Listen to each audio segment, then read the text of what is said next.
दोपहर हो गया है नहीं? बाहर।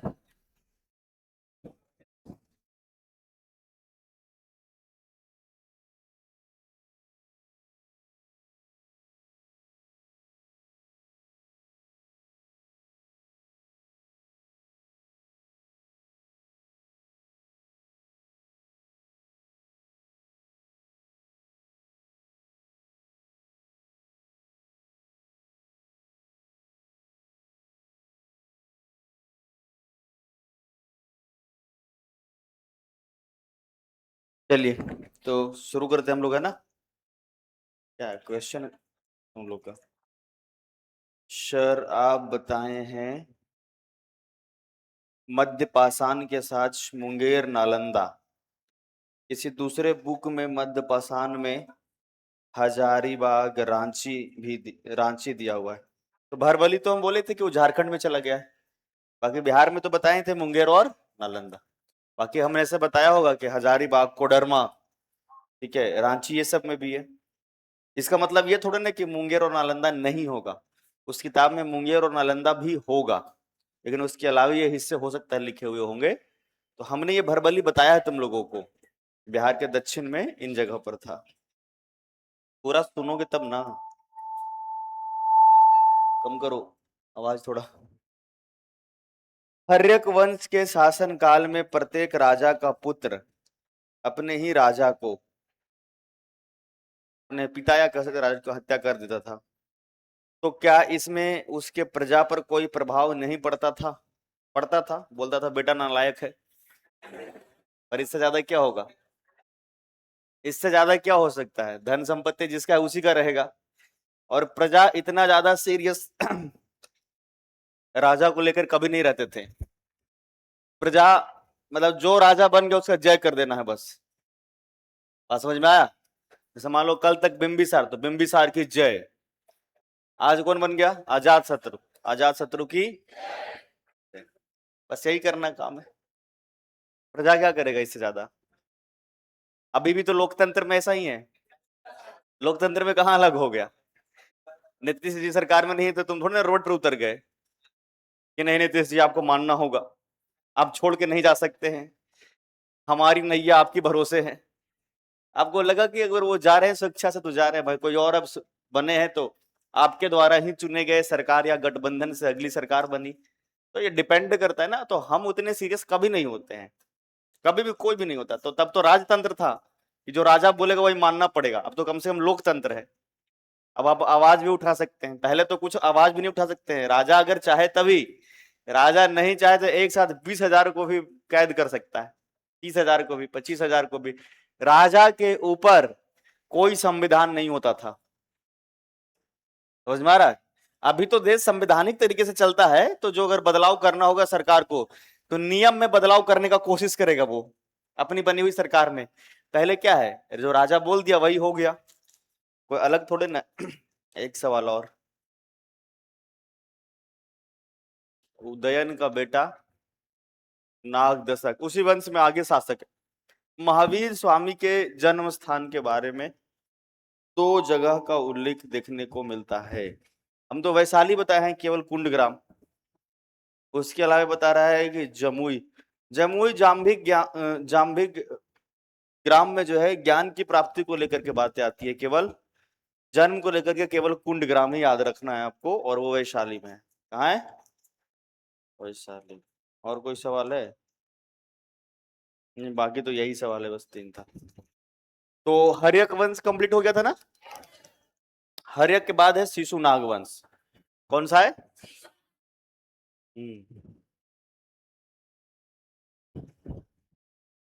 शुक्र है अभी तुम लोग 20 नंबर हॉल में बैठे हुए हो। 17 नंबर में अभी दोपहर में बैठते ना, आज जो सुबह पढ़ा रहे थे ऐसे 9 से 11, 17 नंबर हॉल में से तुम लोग बैठते थे। इतनी भयंकर गर्मी, इतने पसीने आ रहे थे मुझे, इतना ज्यादा। 17 नंबर में एक्चुअली क्या है ना, उसमें एयर का फ्लो सही नहीं है। समझ में आ रहा है? पंखा पंखा सब चल रहा था, फिर उसके बावजूद भी ऐसे होता है। हाँ, हाइट भी कम है, और दूसरी बात एयर का फ्लो, वेंटिलेशन है पर प्रॉपर वो वर्क नहीं कर रहा है सही से। अब देखो बहुत जल्द हो सकता है कि सेंट्रल एसी लग जाएगा, तो सब क्लासरूम में लग जाएगा, सब मतलब पैक हो जाएगा, और एक सेंट्रल एसी चलेगा उसमें, तो सब जगह वो पहुंच जाएगा उसका जो, तो फिर पंखा की जरूरत ही नहीं पड़ेगा। नहीं? हाँ, खुश हो गए तुम लोग? खुश हो गए? अब सही बात है। लेकिन दोपहर में क्लास में तो और सताएगा तुम लोग को नींद। बाहर से गर्मी में थके हारे आओगे और आकर के तुरंत नींद आना शुरू हो जाएगा फिर। चलो देखना। शिशु नाग वंश। शिशु नाग, एक्चुअली बॉडी रिएक्ट ही ऐसा करता है, दोपहर का समय जब आएगा ना, अपने आप बॉडी तुम्हारा सुस्त हो जाएगा। गर्मी के दिन में खास करके इस समय कोई व्यक्ति हमेशा 24 घंटे बराबर एनर्जेटिक नहीं रह सकता है कि नहीं है? आप सुबह पढ़ाई करेंगे, दोपहर करेंगे, शाम करेंगे, हमेशा तो एक जैसा नहीं आपका मतलब ऐसा होगा क्षमता कि बराबर ही आप चीजों को समझ पाए। सर आपको नींद नहीं आता है क्या?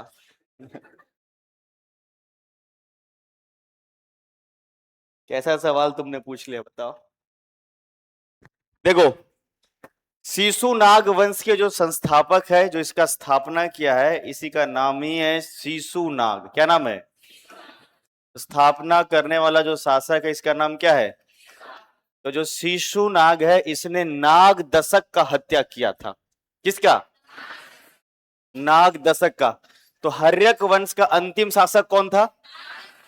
नाग दशक। और नाग दशक का हत्या किसने किया था? उसी का सेनापति। दोनों में नाग लगा हुआ है, एक में पहले और एक में बाद में। देखो, एक था नाग दशक और दूसरा नाग दशक। जो पहले है वो पहले है, और नाग दशक का हत्या किसने किया है? और पहले वाला नाम है तो खतरनाक नाम रहेगा, इसी का जो है हत्या कर दिया गया था, और एक नया डायनेस्टी, एक नया वंश बनाया था शिशु। शिशु नाग ने मगध की 2 राजधानियां बनाई। कितनी राजधानियां? शिशु नाग के समय अगर देखा जाए तो मगध का 2 राजधानी, मगध का 2 राजधानी। एक राजधानी जो है राजगिरी को बनाया गया, और दूसरा राजधानी जो है वो वैशाली को बनाया गया। बताओ किसको? शिशु नाग ने मगध की 2 राजधानियां, कौन कौन? राजगिरी, और इसके पहले कहां था? कहां था? पाटलिपुत्र था। कहां था? और पाटलिपुत्र के बाद अब है राजगिरी और वैशाली। शिशु नाग का बेटा, उसी का नाम है कालाशोक। अगला जो राजा है उसका नाम है कालाशोक। क्या नाम है इसका? वो दूसरा नाम काकवर्ण भी है। क्या नाम है? अन्य नामों में कालाशोक का नाम आता है काकवर्ण। क्या नाम आता है? कालाशोक या काकवर्ण के शासन काल में ही दूसरा बौद्ध सभा या दूसरा बौद्ध संगीति आयोजित किया गया था वैशाली में। कहां बताओ? कालाशोक के शासन काल में ही दूसरा बौद्ध सभा या दूसरा बौद्ध संगीति आयोजित किया गया था वैशाली में। बताओ कहां? वैशाली में 383 ईसा पूर्व में। 383। और इसका संरक्षण दिया गया था कालाशोक के द्वारा। एक बात आप लोग को बताते हैं, कोई भी बौद्ध संगीति होगा या बौद्ध सभा, तो उसमें जनरली जो कौन से शासक का संरक्षण है, ये याद करना बहुत जरूरी हो जाता है। हालांकि बौद्ध धर्म जब पढ़ाएंगे तो दोबारा से रिकॉल होगा ही होगा। एक्चुअली ऐसा होता इसलिए था कि बौद्ध धर्म हो या जैन धर्म हो, जब ऐसे धर्मों का उदय हुआ और सभा आयोजित की जा रही थी, तो अगर राजा संरक्षण नहीं देगा तो इसकी जो सभा बुलाई गई है उसका संचालन हो भी सकता है और नहीं भी हो सकता है, डिपेंड करता है राजा के ऊपर। अगर राजा उस धर्म के प्रति सहिष्णु नहीं है तो ऐसे सभा होने भी नहीं देगा। मौर्योत्तर काल में ऐसी समस्याएं खूब देखने के लिए मिलेगा राजा किस धर्म को मानता है और दूसरे धर्म के प्रति सहिष्णु है कि नहीं है, ये बहुत मैटर करता है। अभी भी सरकार ऐसी ही होती है, अभी भी सरकार में सरकार जिस धर्म या जिससे कोरिलेट करते हैं उससे संबंधित कोई सभा होना रहेगा, बहुत आसानी से हो जाएगा। और अगर किसी खास समुदाय के द्वारा ऐसा कुछ किया जा रहा है और उस सरकार को पसंद नहीं है तो उसमें बहुत समस्याएं देखने को मिलेगा। तो राजा का संरक्षण ऐसे सभाओं को बहुत जरूरी होता था। इसीलिए बौद्ध सभा को लेकर के जब आप कभी वन लाइनर पढ़े होंगे तो याद किए होंगे किसके शासनकाल में कौन संगति हुआ, याद किए होंगे। तो इसलिए याद करते हैं क्योंकि राजा का संरक्षण नहीं मिलेगा तो धर्म से संबंधित इतना बड़ा सभा नहीं हो सकता है। अगर राजा नहीं चाहेगा तो यह सभा नहीं होगा। खास करके वैसे में कि अगर राजा किसी और धर्म के मानने वाले हैं और वो धर्म कोई और है जिससे संबंधित सभा हो रहा है। केवल बौद्ध ही नहीं, जैन सभाएं भी होगी आगे, और जैन सभा भी जब होगा तो उससे संबंधित बात भी हम बताएंगे आपको। क्लियर सभी को। तो ये दूसरा जो आपका जो हुआ है ये वैशाली में बौद्ध सभा हुआ है और इस समय अगर देखा जाए 383 ईसा पूर्व। काला शोक ने एक बात तय कर दिया है कि मगध का अब जो है वो अगर देखा जाए तो मगध का जो है एकदम फिक्स स्थाई जो है एक नई राजधानी बनाई गई और वो रखी गई पाटलिपुत्र को। किसको? जब ये वैशाली में सभा आयोजित हो गया था इसके बाद मगध का स्थाई अगर देखा जाए स्थाई एक राजधानी बनाई गई है और ये राजधानी जो बनाई गई है ये पाटलिपुत्र को, किसको बनाई गई? पाटलिपुत्र को मगध का। अब कोई बदलाव नहीं होगा, अब कोई चेंजेस, जो राजधानी है अब वो फिक्स रहेगा कहां पर? पाटलिपुत्र। तो राजधानी जो बीच में बदलाव हुआ है 3-4 बार, इसको बार बार एग्जाम में पूछा जाता है। जैसे पहला सवाल पूछेगा कि मगध का सबसे प्राचीन राजधानी राजगिरी। पाटलिपुत्र को पहली बार राजधानी किसने बनाया? उदयन ने। किसने? अब प्रश्न पूछ देगा कि पाटलिपुत्र से पहले मगध की राजधानी कहां थी? राजगिरी। कहां थी? राजगिरी। शिशुनाग वंश में शिशुनाग के शासन काल में मगध की राजधानी कौन कौन सा? वैशाली और राजगिरी। उसके बाद मगध का स्थायी राजधानी पाटलिपुत्र किसने बनाया? कालाशोक ने। किसने? तो राजधानी परिवर्तन में ये बार बार पूछा जाता है, इसको समझना है आप लोगों को। कालाशोक के बाद अगर देखा जाए तो इसमें जो है एक शासक है और उसका नाम है महानंदी, या इसी को कहा जाता है नंदी वर्धन भी। बात समझ में आ रही कि नहीं आ रहा है? यही इस वंश का अंतिम शासक है। महानंदी कहीं पर लिखा हुआ मिलेगा या फिर कह सकते हैं नंदी वर्धन। नंदी वर्धन भी आपको मिलेगा, तो दोनों में से कोई एक ही ऑप्शन रहेगा। और यही इसका जो है अंतिम शासक है। कौन से वंश का? ज्यादा परिवर्तन नहीं हुआ शिशुनाग वंश में, फिर भी मगध का बाउंड्री लगातार बढ़ते चला जा रहा है और पंजाब तक पहुंच गया है। कहां तक पहुंच गया है? अगर देखा जाए तो इस समय ही हम बात करें तो मगध का सीमा जो है वो पंजाब तक पहुंच गया है। मगध का सीमा जो है वो कहां तक? पंजाब। तो पंजाब पता है किधर है? इंडियन मैप में सब समझ में आता है। देखो इधर आपका ये बिहार का हिस्सा हो गया, इधर देखोगे तो उत्तर प्रदेश, आगे जो पाकिस्तान बॉर्डर के साथ लगा हुआ है यहाँ है पंजाब। क्या है? तो पहले पाकिस्तान नहीं था, तो पंजाब जैसे भारत में है वैसे पाकिस्तान में भी है। पंजाब का बंटवारा हो गया जब पाकिस्तान बना था ना, तो जैसे जो पंजाब है वो पंजाब आधा से ज्यादा जो है पाकिस्तान में। जितना पंजाब भारत में है उससे ज्यादा पंजाब पाकिस्तान में है। कहाँ है? तो ये पूरा हिस्सा था, तो ये अगर देखा जाए तो ये आपका पंजाब तक बाउंड्री पहुंच गया है शिशुनाग वंश के शासन का। तो जो नंदी वर्धन है ये राजधानी में टहल रहा था, पटना यानी पाटलिपुत्र में, और इसी दौरान महानंदी या कहे नंदी वर्धन, इसी का हत्या कर दिया महापद्मनंद ने। महापद्मनंद, क्या नाम बोला हमने?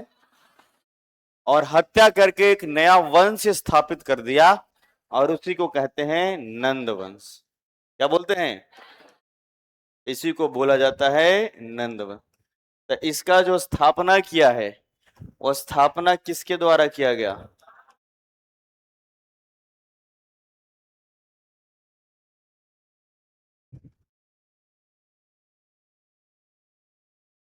महापद्मनंद के द्वारा।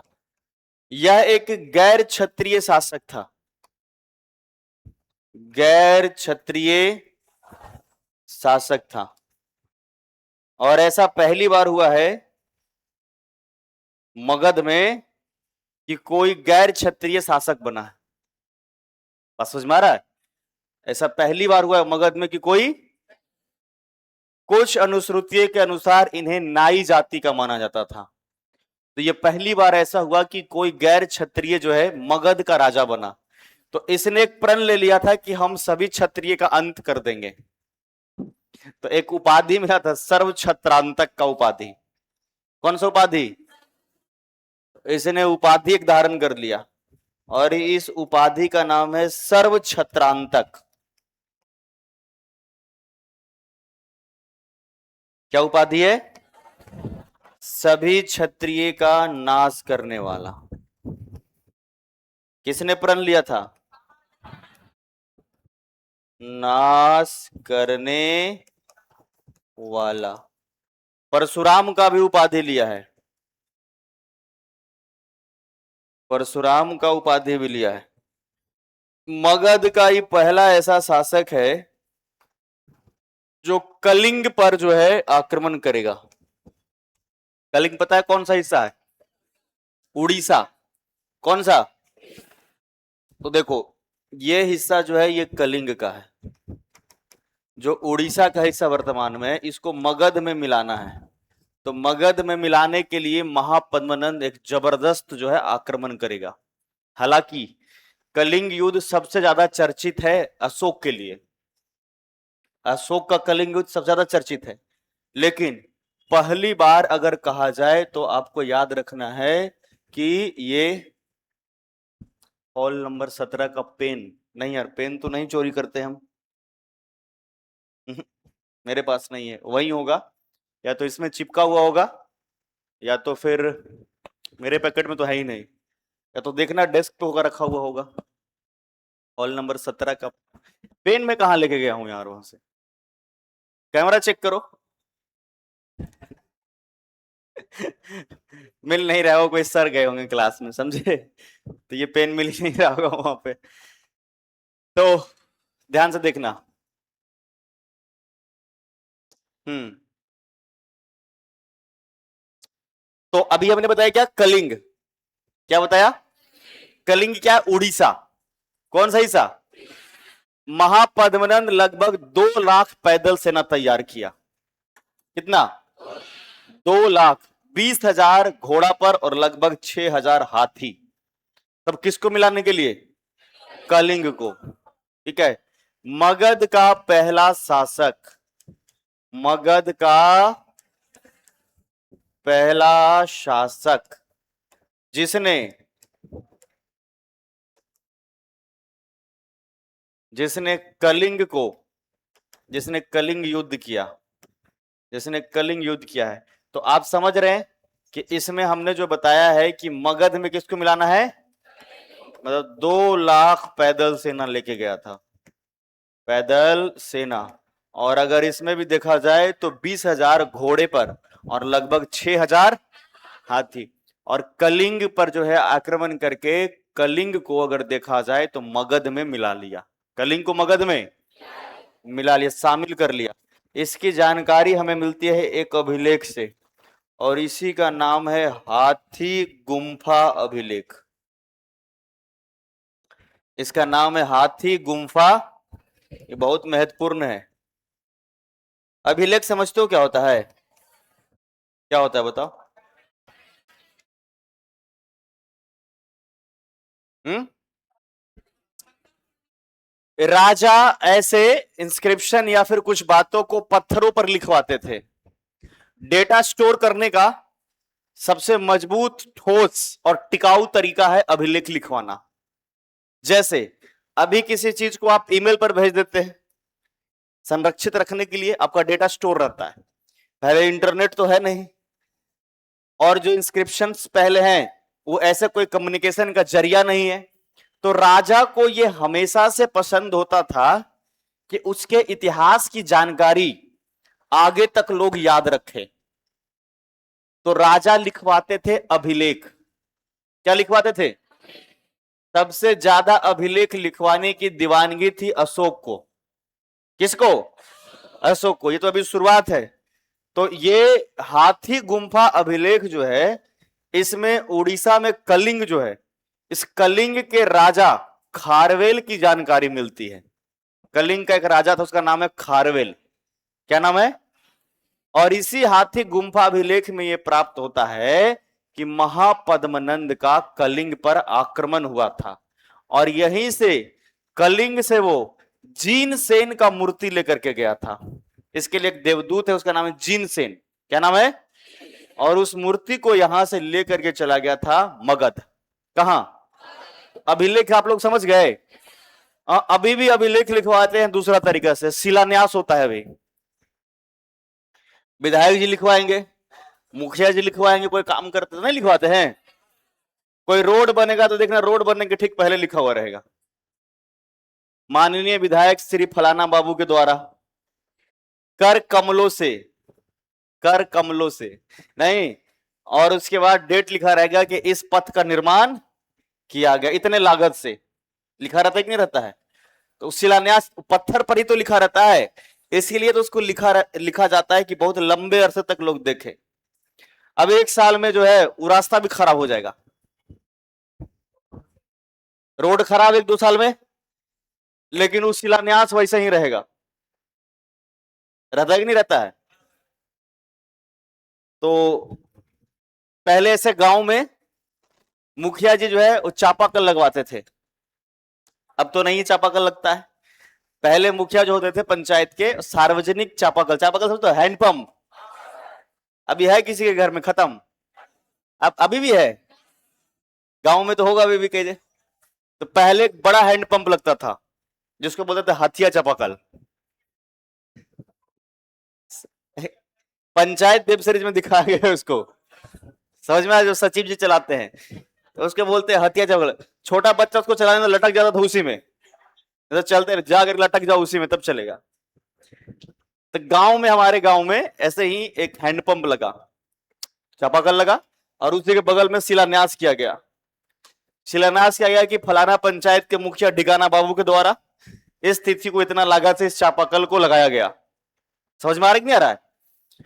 3 महीना के बाद उस चापाकल के हैंडल गायब हो गया, लेकिन अभी भी शिलान्यास वैसा ही था। इस चापाकल का उद्घाटन, समझ में आ रहा है कि नहीं आ रहा है? फिर भी लोग किसी प्रकार से चला रहे थे, डंडा उंडा डाल करके। समझ में आएगी नहीं आया? फिर अगले 3 महीने के बाद हैंडल के साथ साथ पैंडल भी गायब हो गया, और तब भी ये लिखा हुआ था फलाना पंचायत के मुखिया ढिकाना बाबू के द्वारा इस चापाकल का उद्घाटन इतने तिथि को हुआ। अगले 3 महीने के बाद उसी चापाकल के जो नीचे का हिस्सा बचा उसमें भैंस बांधा हुआ था, और भैंस के जस्ट बगल में लिखा हुआ था फलाना पंचायत के मुखिया ढिकाना बाबू के द्वारा। समझ में आ रहा है? इस चापाकल का उद्घाटन, और चापाकल के जगह पर क्या था? फिर अगले 3 महीने के बाद हम गांव पहुंचे, देखे उसी शिलान्यास पर एक व्यक्ति लुंगी पहन करके बैठ करके उस पर बैठा हुआ है। जो शिलान्यास पत्थर का नहीं होता है, अब जब जब हवा चलता था लुंगी हटता था तो वहीं पर दिखता था कि फलाना पंचायत के मुखिया ढिकाना। समझ में? इस चापाकल का उद्घाटन किया उस पत्थरे में। अब मुखिया खत्म हुए अभी कम से कम 20 साल हो गया होगा, कम से कम 20 साल उसका मुखिया खत्म हुए, अभी भी वो शिलान्यास वैसा ही है। अभी भी चापाकल तो गायब हो गया, अभी भी लिखा हुआ है कि फलाना पंचायत के मुखिया ढिकाना बाबू के द्वारा इस तिथि को ये चापाकल का उद्घाटन, चापाकल ही नहीं है। तो शिलान्यास का मतलब समझ में आया? तो ऐसे ही राजा लिखवाते थे अभिलेख, उसको पता है मरने के बाद भी हजारों सैकड़ों साल तक भी ये ऐसे ही संरक्षित रहेगा। और वाकई है, जितने भी ऐसे अभिलेख लिखे गए थे उन अभिलेखों को आज भी देखा जाता है। तो ऐसे में क्या है कि जो अभिलेख होता है वो पत्थरों को, बड़े बड़े पत्थरों को उसको काट करके उसको गोदा जाता है। गोदना इन द सेंस कि जो कुछ भी इक्विपमेंट से जो है उसको ठोक करके नुकीले ऐसे जो है औजारों से और लिखने की प्रक्रिया, उसे वो गोदना बोलते हैं। क्या बोलते हैं? तो हाथ में पहले लोग गोदना गुदवाते थे, समझ में आ रहा है? तो एक सुई ला करके उसे चुभेगा। गोदने तो मैनुअल गोदते हुए देखा है किसी को? हाँ, जैसे इंजेक्शन पड़ता है तो एक बार सुई पड़ता है ना, वैसे सोच लो कितना बार सुई पड़ता होगा वो, लगातार एकदम। पहले मैनुअली लोग गोदना, अब के टाइम पर मैनुअली कोई नहीं कराता, मशीन से कराते हैं। अभी जो टैटू बनता है ना, टैटू अब मशीन से बनता है। पहले ये मैनुअल बनता था, दो लोग हाथ पकड़ता था, दो लोग पैर पकड़ता था, और उसके बाद लगातार गोदना फिर जितना हाय मैया हाय बप्पा करते रहो एक बार तय कर लो और गोदना बनाने वाले को पैसा दे दो, उसके बाद एकदम। तो जितनी महिलाएं खास करके गोदना या टैटू ज्यादा बनवाती थी, वो लोग लिखवाते थे सीताराम, शिव पार्वती, या अपने पति परमेश्वर का नाम लिखवाते थे।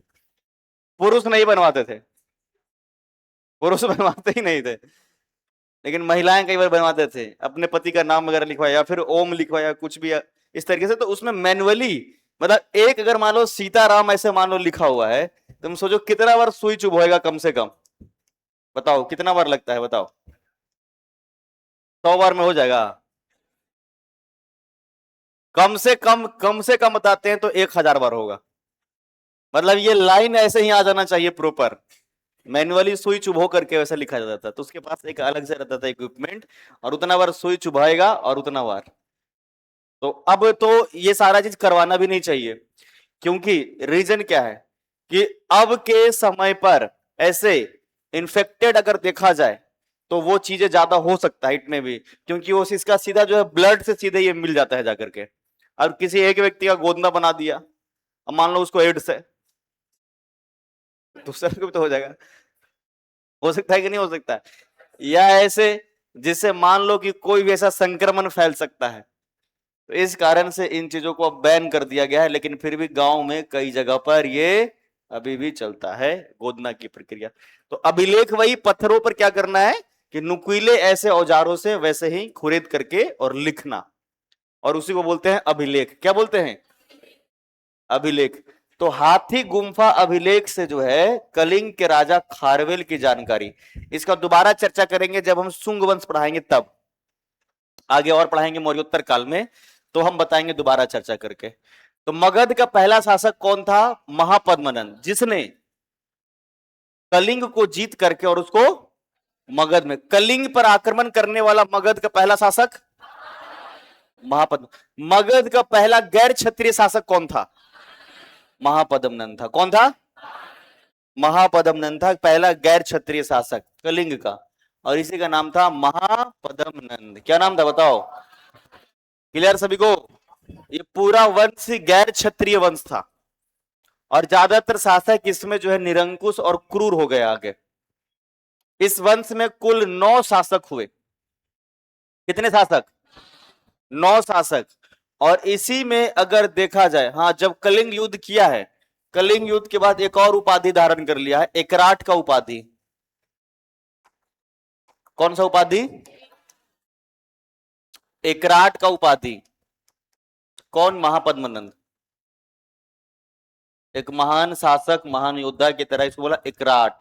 एकराट की उपाधि लिया, परशुराम द्वितीय का उपाधि लिया है इसने, और उसके अलावे सर्व छत्रांतक का उपाधि। कौन सा? राजा कई उपाधि खुद से धारण करते थे या उसके यहां के विद्वान देते थे?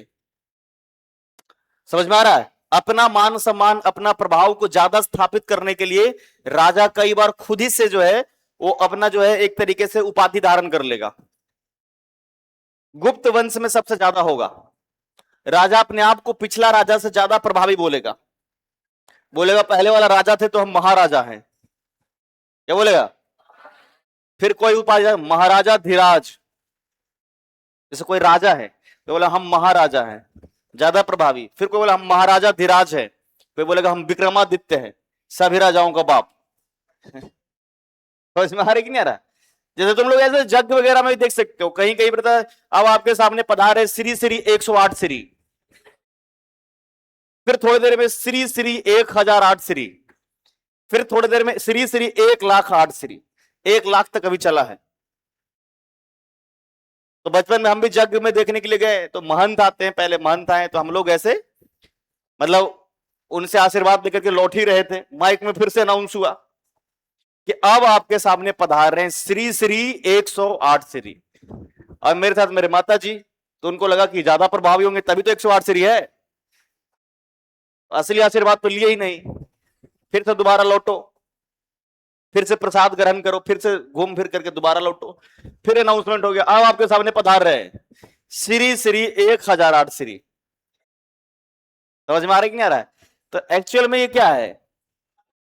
अरे उपाधि में ऐसा कह सकते हो कि खुद आप इसको कैटेगराइज कर लोगे पोजीशंस को लेकर के, कि लगता है कि पहले वाला से ज्यादा प्रभावी ये वाला है, या इनसे ज्यादा प्रभावी ये वाला है, तभी तो इस तरीके। नहीं तो फिर बस मतलब एक बार श्री लगाइए काफी है, सम्मान मतलब सम्मान नहीं होता है। और जनरली ऐसा होना भी चाहिए, क्योंकि बाकी महंत को भी तो ये चीज महसूस हो रहा होगा फिर कि हमारा पद भी अभी नीचे है, धीरे धीरे फिर बहुत समय के बाद सीनियर बनेंगे तो हम ऊपर चले जाएंगे। गलत मतलब गलत होता है, बहुत गलत नहीं होता है। और सही मतलब सही होता है, बहुत सही नहीं होता है। समझ में आ रहा है? जैसे कभी वेरी रॉन्ग लिखा हुआ नहीं तुम देखोगे अंग्रेजी में, इंग्लिश में, मतलब रॉन्ग होता है, वेरी रॉन्ग नहीं होता है कभी भी। कोई सेंटेंस अगर मान लो इंग्लिश में आप पढ़ रहे हो तो ऐसा नहीं कर सकते इट्स वेरी रॉन्ग, ऐसा नहीं होता, इट्स रॉन्ग ओनली, केवल रॉन्ग। गलत मतलब गलत, सही मतलब वेरी रॉन्ग, ऐसा कोई सेंटेंस नहीं होता, ये सेंटेंस गलत है। बात समझ में आ रहा है? तो इंग्लिश की क्लास करेंगे तो आपको पता चलेगा। पढ़े आप लोग इंग्लिश? नहीं सर, 10वां में तो पूछता ही नहीं था, पूछता था लेकिन कंपलसरी तो था नहीं। क्लास 10 में बिहार बोर्ड में तो कंपलसरी कहां रहता है? नंबर नहीं जुड़ना है, और नंबर नहीं जुड़ना है तो पढ़ना क्यों है? राज्य की सरकार राज्य की शिक्षा व्यवस्था को वाकई चौपट तो खुद ही कर रही है। इंग्लिश तो कंपलसरी होना ही चाहिए। बात समझ में आ रहा है?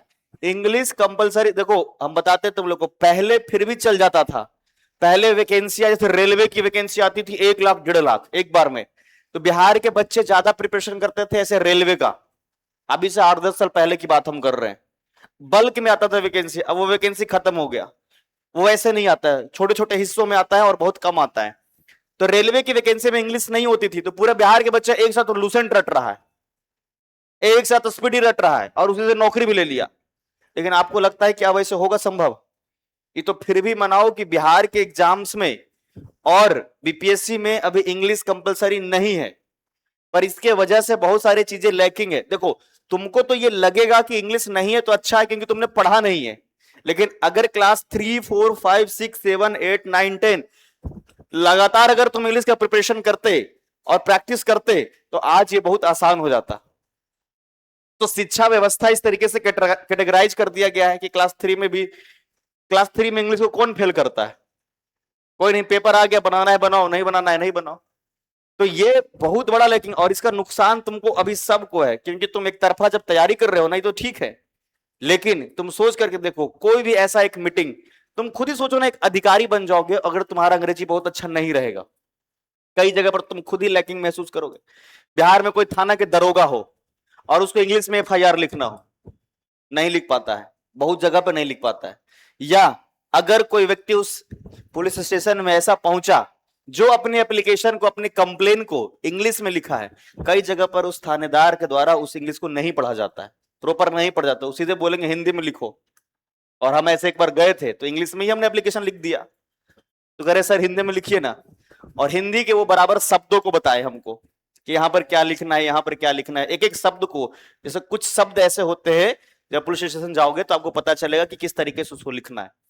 तो ये कोई अच्छी बात नहीं है। लिटरली कोई अधिकारी है, दरोगा जो होता है कौन होता है? एक अधिकारी तो होता है, दरोगा से ही अधिकारियों का लेवल शुरू होता है। जैसे उसके नीचे कांस्टेबल होता है तो कोई अधिकारी नहीं है। अधिकारी का मतलब है आपका अधिकार नीचे के किसी भी जो है वो एम्प्लॉय पर या कर्मचारी पर होना चाहिए। तो कांस्टेबल के नीचे तो कोई होता ही नहीं है।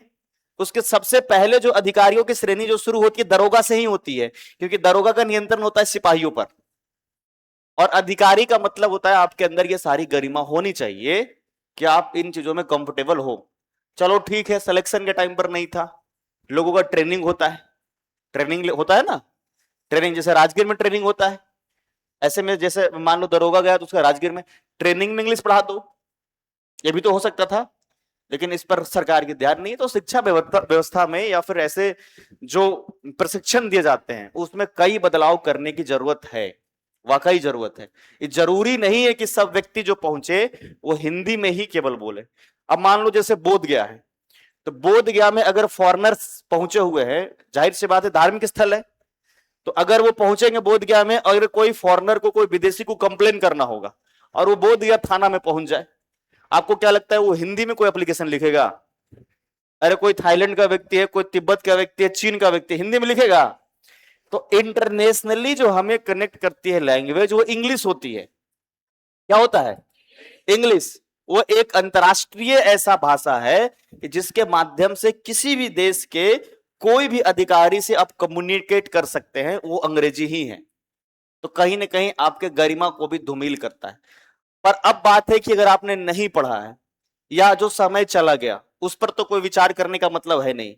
राज्य की सरकार को क्या करना चाहिए? बहुत बड़ा मेजर चेंज है। स्कूल में ही बच्चों के भविष्य का निर्माण की प्रक्रिया शुरू हो जाती है। बात समझ में आ रहा है हम क्या बोल रहे हैं?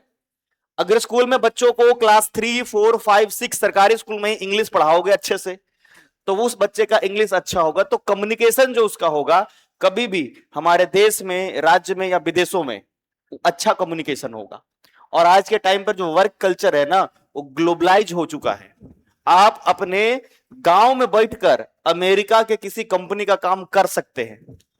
लोग इंटरनेट से कनेक्ट रहते हैं और इंटरनेट के जैसे जो सॉफ्टवेयर डेवलपर्स होते हैं, वर्क फ्रॉम होम करेगा, हो सकता है उसकी कंपनी अमेरिका की हो और उस खगड़िया में बैठ के किसी घर में वो कर सकता है काम। वर्क फ्रॉम होम 1 महीने के लिए ले लिया, आराम से कर सकता है। तो तुम सोचो कि वे ऑफ टॉकिंग जो होगा, कम्युनिकेशन जो होगा, इंग्लिश ही तो होगा। वहां थोड़े ना वो मगही में, भोजपुरी में या हिंदी में कम्युनिकेट करेगा, तुमको लगता है? नहीं करेगा। तो ऐसे क्या है कि वर्क कल्चर जो है ग्लोबलाइज हो चुका है, और जब ग्लोबलाइज हो चुका है तो कम्युनिकेशन आपका तभी स्टैब्लिश होगा जब आप उस लैंग्वेज को जानेंगे। तो बहुत सारे स्कोप्स को आपको जो है स्किल होने के बाद जो है वो आपको मिलता है, बहुत सारे स्कोप मिलते हैं। तो इंग्लिश बहुत जरूरी है। तो अभी के टाइम पर स्कूल में यह परिवर्तन करना चाहिए था। राज्य की सरकार शिक्षा पर अगर ध्यान दे, अरे क्लास 2 का बच्चा या 3 का बच्चा इंग्लिश नहीं जानता है और अगर वो गलती कर रहा है तो इसमें शर्मिंदगी का क्या बात है? कोई बात नहीं है। क्लास 2 में गलती करेगा तो 3 में सीखेगा, 3 में करेगा तो 4 में सीखेगा, 5, 6, 7, 8, 9 इतना तक लगातार सीखो। अभी अचानक से आपको इंग्लिश मिलता है तो दिक्कत होता है ना। आप तो वैसे हिंदी भी नहीं जानते थे, संस्कृत भी नहीं जानते थे, संस्कृत भी जबरदस्ती रटने का प्रयास किया होगा स्कूल में। तीता अंति सी था आमी आवा आमा चला हुआ कि नहीं चला हुआ? तो वो भी चला होगा। आ जाओ गजा सब पता चल रहा होगा कि एक का मतलब हाथी होता है, एक का मतलब बकरी होता है। तो ये भी तो आपने ऐसे सीखा था।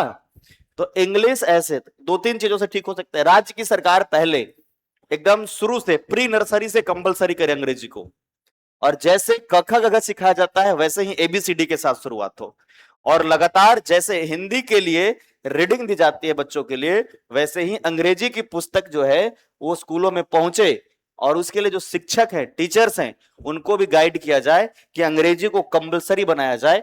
अगर क्लास 2 में बच्चा गलती कर रहा है तो 3 में सुधार हो, 3 में गलती कर रहा है 4 में सुधार हो। अरे 10 साल 12 साल का समय है, और 12 साल अगर एक ही लैंग्वेज को केवल समझाया जाए, ये नहीं हम कह रहे कंटेंट, जैसे इतिहास तो एक सब्जेक्ट है, कंटेंट है, आप हिंदी जानते हैं तब इतिहास पढ़ रहे हैं, वो नहीं कह रहे हैं। आप केवल इंग्लिश सिखाइए उसको, आप उसको ट्रांसलेशन सिखाइए, आप उसको वे ऑफ टॉकिंग सिखाइए, मीनिंग सिखाइए, स्पेलिंग सिखाइए, सब सिखाइए धीरे धीरे।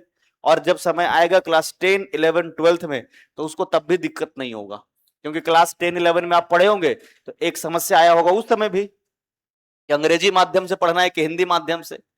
क्लास 10 तक तो बोर्ड अलग रहता है ना, मतलब बिहार बोर्ड अलग हो गया, CBSE अलग हो गया। इंटरमीडिएट में तो ऐसा होता है कि आप चाहे तो अंग्रेजी से भी और चाहे तो हिंदी से भी पेपर दे सकते हैं, आपको बस सिलेक्ट करना होता है।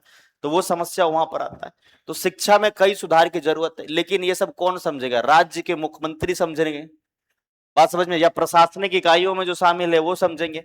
केंद्र की सरकार और राज्य की सरकार दोनों मिलकर के शिक्षा पर कोई निर्णय लेती है, और आज के शिक्षा पर ज्यादा राज्य सरकार का अधिकार होता है। तो इसमें परिवर्तन वो कर सकते हैं, है कि नहीं है? लेकिन राज्य की सरकार इतना गंभीरता से सोचेगा तब ना। हाँ बताओ, तो पढ़ा लिखा इंसान होना कितना जरूरी है। जो कमी होता है तो तभी तो रेक्टिफाई करेगा ना, जब वो जानेगा किसकी क्या कमजोरी है या किसका क्या लाभ है। आज उसको लाभ है नहीं समझ में आएगा, उसको लगा जैसे चल रहा है उसे चलने दो। तो क्लास 10वीं तक आपने अंग्रेजी गंभीरता से इसलिए नहीं पढ़ा क्योंकि आपको लगा कि 10वां में अंग्रेजी का नंबर ही नहीं जुड़ता है। तो किसी का अंग्रेजी में 30 नंबर, किसी का 40 नंबर, किसी का 50 नंबर। कितना नंबर? 55, 70? पक्का पढ़े थे तुम? अच्छा 12th में है। हाँ तो फिर तो थोड़ा मिल भी गया होगा पढ़ने के लिए। क्लास 10 में और एक बच्चों का क्या रहता है कि क्वेश्चन को लगातार उतार दो, दोबारा नहीं समझ में आ रहा लिखो question. It is called noun, it is called pronoun. समझ में आ रहा है कि नहीं आ रहा है? और उसी में लगाओ 2-4 लाइन, हो गया आपका। तो ये बहुत भारी समस्या है, ये कोई छोटा समस्या नहीं है। आप कहां बातचीत करोगे ऐसे में, बहुत ज्यादा दिक्कत होगा ऐसे। समझ में आ रहा है? तो आगे के जनरेशन को कम से कम बहुत जरूरी आप लोग अंग्रेजी पढ़ाइएगा। एकराट का मतलब महान योद्धा, एक महान शासक। समझ में आ रहा है? एकराट का उपाधि किसने लिया था? महापद्मनंद। इस वंश में कुल 9 शासक हुए। कितने शासक? इस वंश में कुल 9 शासक हुए। और 9 शासकों में अगर देखा जाए तो अंतिम शासक का नाम है धनानंद। क्या नाम है बताओ? इसका नाम क्या है? अच्छा ये सब बात बताते हैं तो बुरा तो नहीं ना लगता है कि मास्टर साहब पढ़ाना छोड़कर के यही सब बताना शुरू कर देते हैं? अरे शिक्षा का मतलब ये थोड़ी ना होता है कि खाली रट लो। शिक्षा का मतलब बदलाव भी तो होता है। और बदलाव तभी संभव है जब इन चीजों को तुम समझोगे। कल होकर के प्रशासनिक इकाई में जाओगे, तुम खुद बनोगे एक अधिकारी, तो अधिकारी का गरिमा तुम्हारा भी होगा। तो लोगों को जो गाइड करोगे, किसी को तुम कैसे तैयारी करना है या क्या क्या बदलाव होना चाहिए। आप स्कूल भी विजिट करने के लिए जाएंगे, बात समझ में आ रहा? आप सोच लीजिए, आप बीपीएससी का तैयारी कर रहे हैं, कल होकर के एसडीएम बन गए, डीवाईएसपी बन गए, बीडीओ बन गए, सीओ बन गए, तो आपका एक क्षेत्र, अधिकार क्षेत्र होता है एक। और उस अधिकार क्षेत्र में एक अधिकारी रहेंगे तो कहीं भी आप राउंड लगा सकते हैं। स्कूल में देखते हो बीडीओ भी पहुंच जाते हैं। आप लोग अगर सरकारी स्कूल में पहले पढ़े होंगे तो पता होगा कि कई बार मास्टर लोग एकदम सजग से पढ़ा रहे होंगे कि आज बता कि बीडीओ साहब आने वाले हैं। ऐसा रहता है कि नहीं रहता है? तुम सोच के खुद देखोगे, तुम जब खुद वीडियो बनोगे, तुम खुद जब जाओगे खुद ही वहां पर, तो स्कूल के जो शिक्षक रहेंगे वो खुद ऐसे ही डरे हुए रहेंगे कि आज वीडियो साहब आकर के चेक करेंगे क्या पढ़ाई हो रहा है, टीचर्स क्या पढ़ा रहे हैं। बात समझ में आ रही कि नहीं आ रहा है? तो जिस चीज को आपने पहले महसूस किया है, वो दोबारा से आप उस पद पर जाएंगे तो उसके गरिमा को आप समझेंगे। समझ में आ रही कि नहीं आ रहा है? ये बहुत आवश्यक है। और सबसे ज्यादा बड़ा जिम्मेदारी तो शिक्षकों को है जो प्राइमरी स्कूल में पढ़ाते हैं और सेकेंडरी स्कूल में पढ़ाते हैं, क्योंकि वहीं से आपका बेस बनता है। अगर नहीं पढ़ करके आए हैं तो दोबारा से सब मेहनत करो। क्लास 6 का जो है फिर से एनसीईआरटी पढ़ो, एससीईआरटी पढ़ो। समझ में आ रही कि नहीं आ रहा है? तो कुछ चीजें स्टेप बाय जो बनती है उसके लिए सबसे रिस्पॉन्सिबल शिक्षक होते हैं। अपार्ट फ्रॉम ऑल द, कितने भी कोई अधिकारी हो जाए, अधिकारी आपसे तब मिलते हैं जब आप मेच्योर हो जाते हैं, आपका एक उम्र हो जाता है। आप जब आप किसी दफ्तर में जाएंगे तो आप मेच्योर होने के बाद जा रहे हैं, लेकिन मेच्योर जब हो रहे हैं इस क्रम में सबसे पहले स्कूल के शिक्षक आपसे मिलते हैं और वो एक एक बात को आपको समझाते हैं, पढ़ाते हैं, तब उतना बोलने, कहने या समझने के लायक होते हैं कि किनसे कैसा बात किया जाता है। आप बीपीएससी की तैयारी कर रहे हैं तो आपको समझ में आ रहा है कि पीसीएस की क्या वैल्यू है, कौन सा पद आपको मिलेगा। जो तैयारी कर ही नहीं रहा है और इस बारे में अवेयर ही नहीं है, तो किसके गरिमा के बारे में कौन जानेगा? सब बराबर ही लगेगा फिर उसके लिए। बात समझ में आ रही कि नहीं आ रहा है? तो इसको आप समाज में देंगे, बताएंगे या कहेंगे, इस सब के लिए आप एक जिम्मेदार व्यक्ति बनेंगे अधिकारी बनने के बाद। लेकिन स्कूल के शिक्षक सरकारी स्कूल में जो होते हैं, पता नहीं कई जगह पर स्कूलों में मानसिकता शिक्षकों को देखते हैं, ऐसा लगता है कि सरकारी नौकरी हो गया है, अब बस एक आध क्लास पढ़ा दिए तो पढ़ा दिए, नहीं तो बस बच्चा अपना अलग है और टीचर्स अलग है। लेकिन सबसे गैर जिम्मेदाराना जो है वही एक व्यक्तित्व होता है। उस समय कोई बच्चा बन भी सकता है तो बिगड़ भी सकता है। क्लास 5 या 6 के बच्चों में इतना मेच्योरिटी थोड़ी ना है कि उसको यह समझे कि पढ़ना है कि नहीं पढ़ना है। क्लास 5 में 6 में इतना मेच्योर कोई नहीं होता है, या 7 8 में भी नहीं होता, 9 10 में भी नहीं उतना होता है कि पढ़ना तुम्हारे लिए क्यों जरूरी है। उस बच्चे को पीट कर, डांट कर, जबरदस्ती बिठा करके पढ़ाया जाता है या प्यार से उसको पढ़ाया जाता है ताकि उसका भविष्य का निर्माण हो सके। लेकिन इतनी जिम्मेदारी कोई समझे तब ना, इतनी जिम्मेदारी तो कोई नहीं समझेगा। शिक्षक को लगेगा क्या कि हम सरकारी नौकरी कर रहे हैं तो हम अपना ड्यूटी कर रहे हैं और समय से सैलरी मिल रहा है। है कि नहीं है? हाँ, क्या चीज? सरकारी स्कूल में ऐसे शिक्षक है जो क्या बोल रहे? क्या पढ़ाने? उसका बच्चा प्राइवेट में पढ़ता है? अच्छा, ओके, समझ गया समझ गया। मतलब कह रहे हैं कि सरकारी शिक्षक जो हैं उनके बच्चे, मतलब उस शिक्षक को खुद ही भरोसा नहीं है कि हम अपना बेटा को ठीक से पढ़ा सकते हैं। इसका मतलब तो यही हुआ ना, इसका सीधा मतलब हो गया कि ये खुद ही जो है, मतलब उसको खुद ही भरोसा नहीं कि हमारा बेटा यहां ठीक से या फिर हमारे बच्चे यहां ठीक से पढ़ सकते हैं, और उस स्कूल का वो खुद ही शिक्षक है। तो यही तो परिवर्तन करना है। अभी किस जगह पर तो ये लागू किया गया है ना कि सभी प्राइवेट स्कूल को, नेपाल में है ना, नेपाल में इसको लागू किया गया है कि खास करके जो शिक्षक हो, शिक्षक वर्ग के होंगे खास करके वहां, उसके बच्चे कहां पढ़ेंगे? सरकारी। और ये बहुत अच्छा बात है, स्वागत योग्य ये बात है कि नहीं है? मतलब भारत में भी ये सब लागू करना चाहिए। तभी तो जो टीचर्स होंगे खुद समझेंगे कि अपना बेटा के ही कम से कम नाम पर बाकी सबको तो ठीक से पढ़ाएं, कम से कम इसको ठीक करने के लिए बाकी को भी ठीक करें। और इतनी डेली तो वीडियो जाता है, कभी मैडम या कभी सर लेटे हुए एकदम आराम से, बच्चा एकदम सिर दबा रहा है, कोई 4 हाथ दबा रहा है, 4 पैर दबा रहा है। बच्चा लोगों को भी मौज है, टीचर का भी मौज है, और समय से सैलरी भी आ जा रहा है। तो राज्य या देश का कितना बड़ा नुकसान हो रहा है नहीं समझ नहीं सकते हो तुम। भविष्य देश जो है वो नए लोगों के पास जाता है ना, देश का भविष्य नए लोगों के पास। जैसे आने वाले समय में बिहार का या देश का भविष्य यूथ, जो हम यूथ है उसके हाथ में जाएगा। कल होकर के वो वही बनेंगे मुख्यमंत्री, वही बनेंगे प्रधानमंत्री, वही बनेंगे राज्य में कोई अधिकारी। तो यूथ गड़बड़ रहेगा, उसका पहला ही से दिमाग में सेट रहेगा कि मास्टर बनने का ही लाभ है कि एकदम लेट जाओ जाकर के हाथ पर दबाया जाएगा, तो उसके दिमाग में चलेगा। अगर कोई बच्चा या कोई व्यक्ति या कोई लड़का अगर किसी अधिकारी को घूस लेते हुए देखता है तो उसके दिमाग में दोनों बात जाता है, आउट इनकम बहुत है इसमें।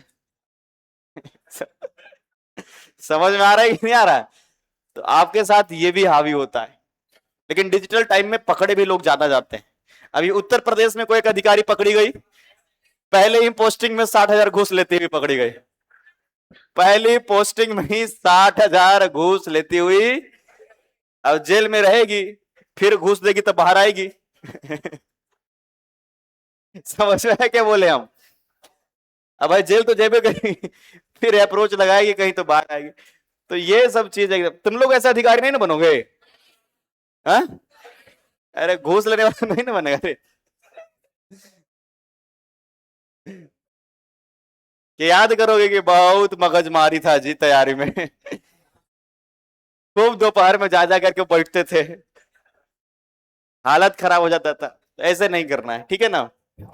आपको अपने तौर तरीके से व्यक्तिगत रूप से सही रहना है।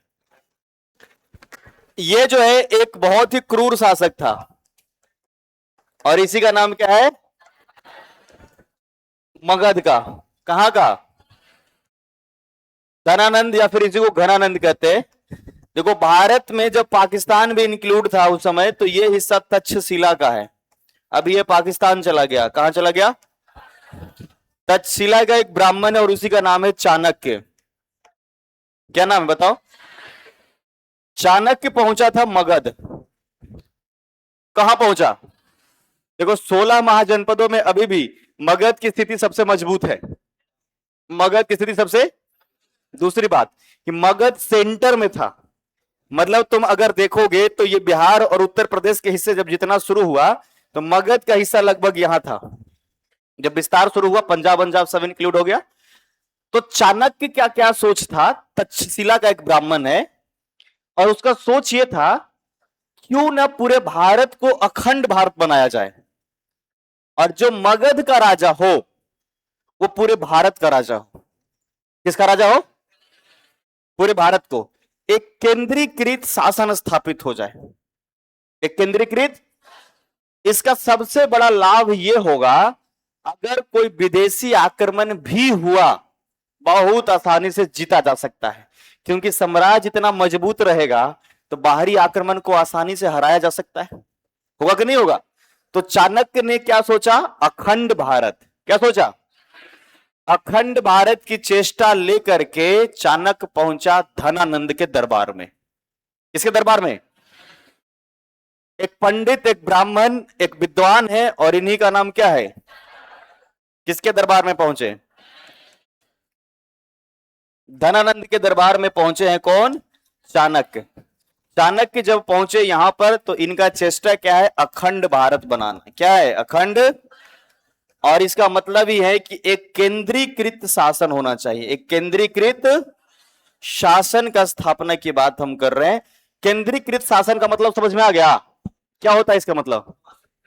यस, मगध से ही पूरा भारत नियंत्रित हो। और मगध की राजधानी जैसे पाटलिपुत्र है, तो पाटलिपुत्र से ही पूरे भारत का नियंत्रण होना चाहिए। कारण है इसका कि जब केंद्रीकृत शासन रहेगा तो कोई भी बाहरी आक्रमण का खतरा अगर हुआ भी तो इसमें डरने की जरूरत, क्योंकि जब एक ही अगर व्यक्ति रहेगा पूरे देश को संभाले तो वहां का सेना भी तो मजबूत रहेगा ना। तो ऐसे अखंड भारत की चेष्टा के लेकर के कौन आया? चाणक्य। किसके दरबार में? धनानंद। अब देखो, धनानंद एक तो पहली बात तो ये कि गैर क्षत्रिय है, तो इसका दिमाग दूसरे तरीके से काम करेगा। पहले क्या कह रहा है धनानंद कि हम जो है किसी ब्राह्मण की बात को स्वीकार नहीं करेंगे। कौन कह रहा है? धनानंद कह रहा है कि हमें राज्य कैसे चलाते हैं, साम्राज्य कैसे चलाते हैं, इसके लिए किसी ब्राह्मण या किसी विद्वान की नसीहत की जरूरत। किसने कहा? धनानंद ने। और चाणक्य को अपमानित करते हुए दरबार से बाहर भेज दिया, बाहर निकाल दिया। तो टीवी सीरियल्स में ऐसे दिखाए जाते हैं कि चाणक्य जब पहुंचे धनानंद के दरबार में तो धनानंद अपमानित कर रहा है और उसी समय धक्का देकर के भिजवा रहा है। तो धक्का देने के क्रम में चाणक्य गिर गए हैं और उनका शिखा खुल गया है। शिखा मतलब चोटी। तो विद्वान है, पंडित है, तो बाल तो बड़ा रहेगा ना, उसी को शिखा बोलते हैं। और जब वही शिखा खुल गया है तो इस समय चाणक्य ने कहा कि धनानंद, ये शिखा को मैं तभी बांधूंगा जब मैं यहां मगध से नंद वंश का अंत कर दूंगा। किसका अंत कर दूंगा? किसने कहा ये बात? चाणक्य ने। किसको कहा? तो नंद वंश का अंत करने का प्रण किसने लिया है? चाणक्य ने लिया है। चाणक्य को अपमानित किसने किया? धनानंद ने। किसने किया है? धनानंद ने। चाणक्य कहां का ब्राह्मण है? तक्षशिला। कहां का? तक्षशिला भी वर्तमान में कहां है? पाकिस्तान में। कहां है ना? तो ये पाकिस्तान में। आगे देखेंगे सभी लोग। इस समय जब मगध पर नंद वंश का शासन चल रहा है और इस समय शासक है धनानंद। कौन है? इसी समय अगर देखा जाए तो 326 ईसा पूर्व की बात कर रहे हैं। कब की? 326 ईसा। भारत पर होना शुरू हो गया है यूनानी आक्रमण। कहां का आक्रमण बताओ?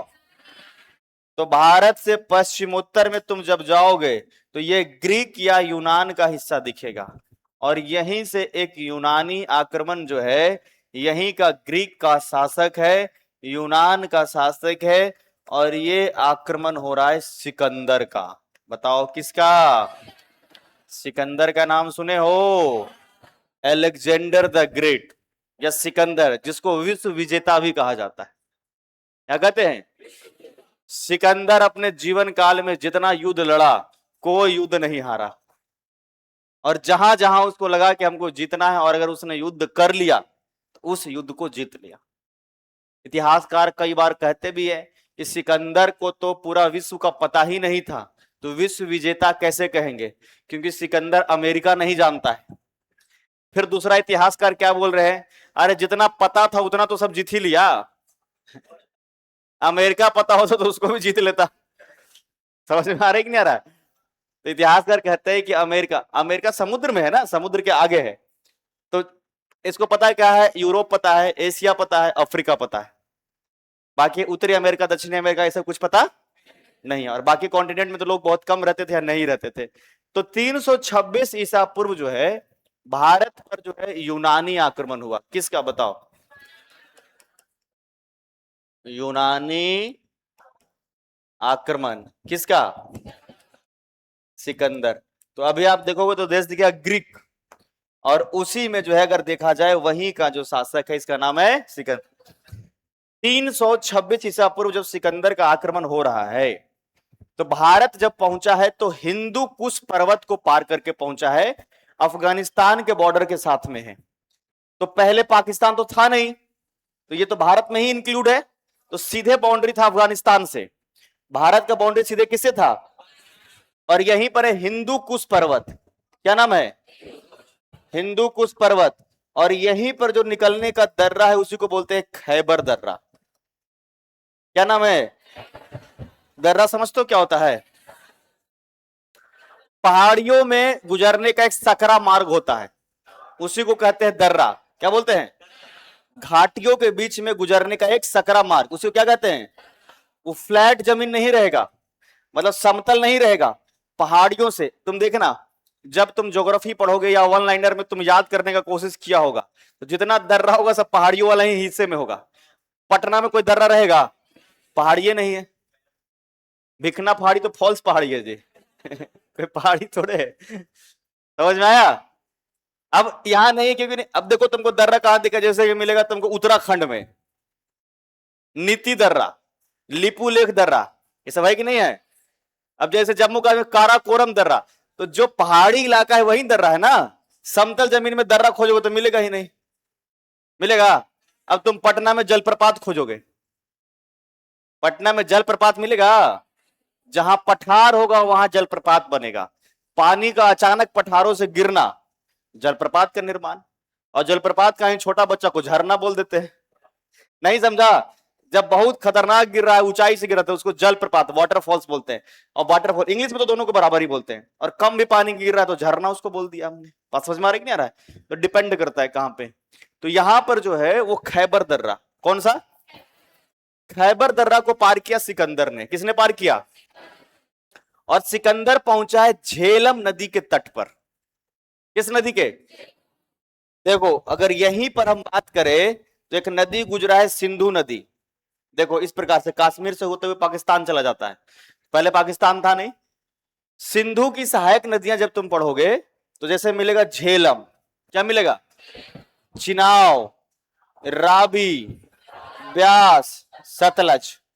क्या मिलेगा? 5 सहायक नदियां प्रमुख जो है, झेलम, चिनाव, रावी, ब्यास, सतलज। झेलम, चिनाव, रावी, ब्यास, किसकी सहायक नदी है? सिंधु की। और यहीं पर जो जम्मू कश्मीर या कश्मीर का हिस्सा है, वहीं पर है आपका झेलम नदी। कौन सा नदी? झेलम नदी कहां से गुजरती है? कश्मीर से। जम्मू कश्मीर तो बोलेंगे ना। तो ये किसकी सहायक नदी है? और इसी झेलम के तट पर अगर देखा जाए तो यहीं पर राजा का नाम था पोरस।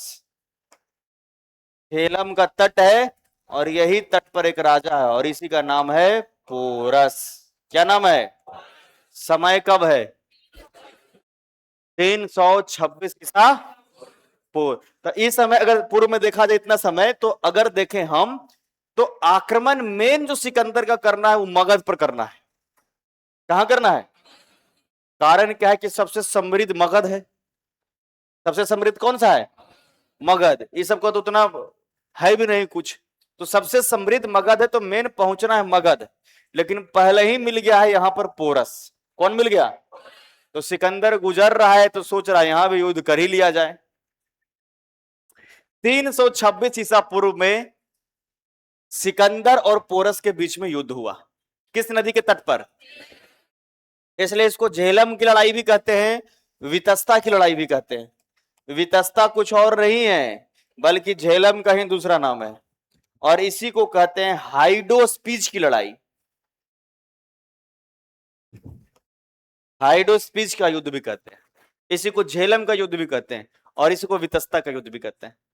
इस युद्ध में इतिहासकारों का, ज्यादातर इतिहासकारों का मानना है कि पोरस की हार हुई और सिकंदर की जीत हुई। पोरस की और सिकंदर की जीत हुई। कुछ इतिहासकार का कहना है कि नहीं, इसमें पोरस जीता था, सिकंदर, पर यह बहुत कम लोगों का मानना है। कुछ लोग फिर भी तर्क क्यों दे रहे हैं, ध्यान से सुनना। युद्ध के बाद पोरस जीवित है, युद्ध के बाद पोरस, सिकंदर उसको मारा नहीं। तो शायद हो सकता है कि एक वजह यह रहा होगा कि सिकंदर को आक्रमण कहां करना था? मगध पर। कहां करना था? तो उसको लगा कि भारतीय राजा हमारी मदद करेगा, कुछ ऐसे रास्तों को या तरीकों को बताएगा यहां पर आक्रमण करने के लिए, इसलिए सिकंदर ने पोरस को नहीं माना। कुछ इतिहासकार का क्या कहना है कि इसके साहस से बहुत प्रभावित हुआ था सिकंदर। जब पोरस की हार हुई तो पोरस को सिकंदर ने कहा कि तुम्हारे साथ अब क्या किया जाए। तो पोरस कहा कि हमारे साथ अब भी वही व्यवहार होना चाहिए जैसे एक राजा का दूसरे राजा के प्रति होता है। और पोरस बिल्कुल भी डर नहीं रहा था। तो ऐसी स्थिति में पोरस जीवित है। आक्रमण सिकंदर को करना कहां है? मगध में।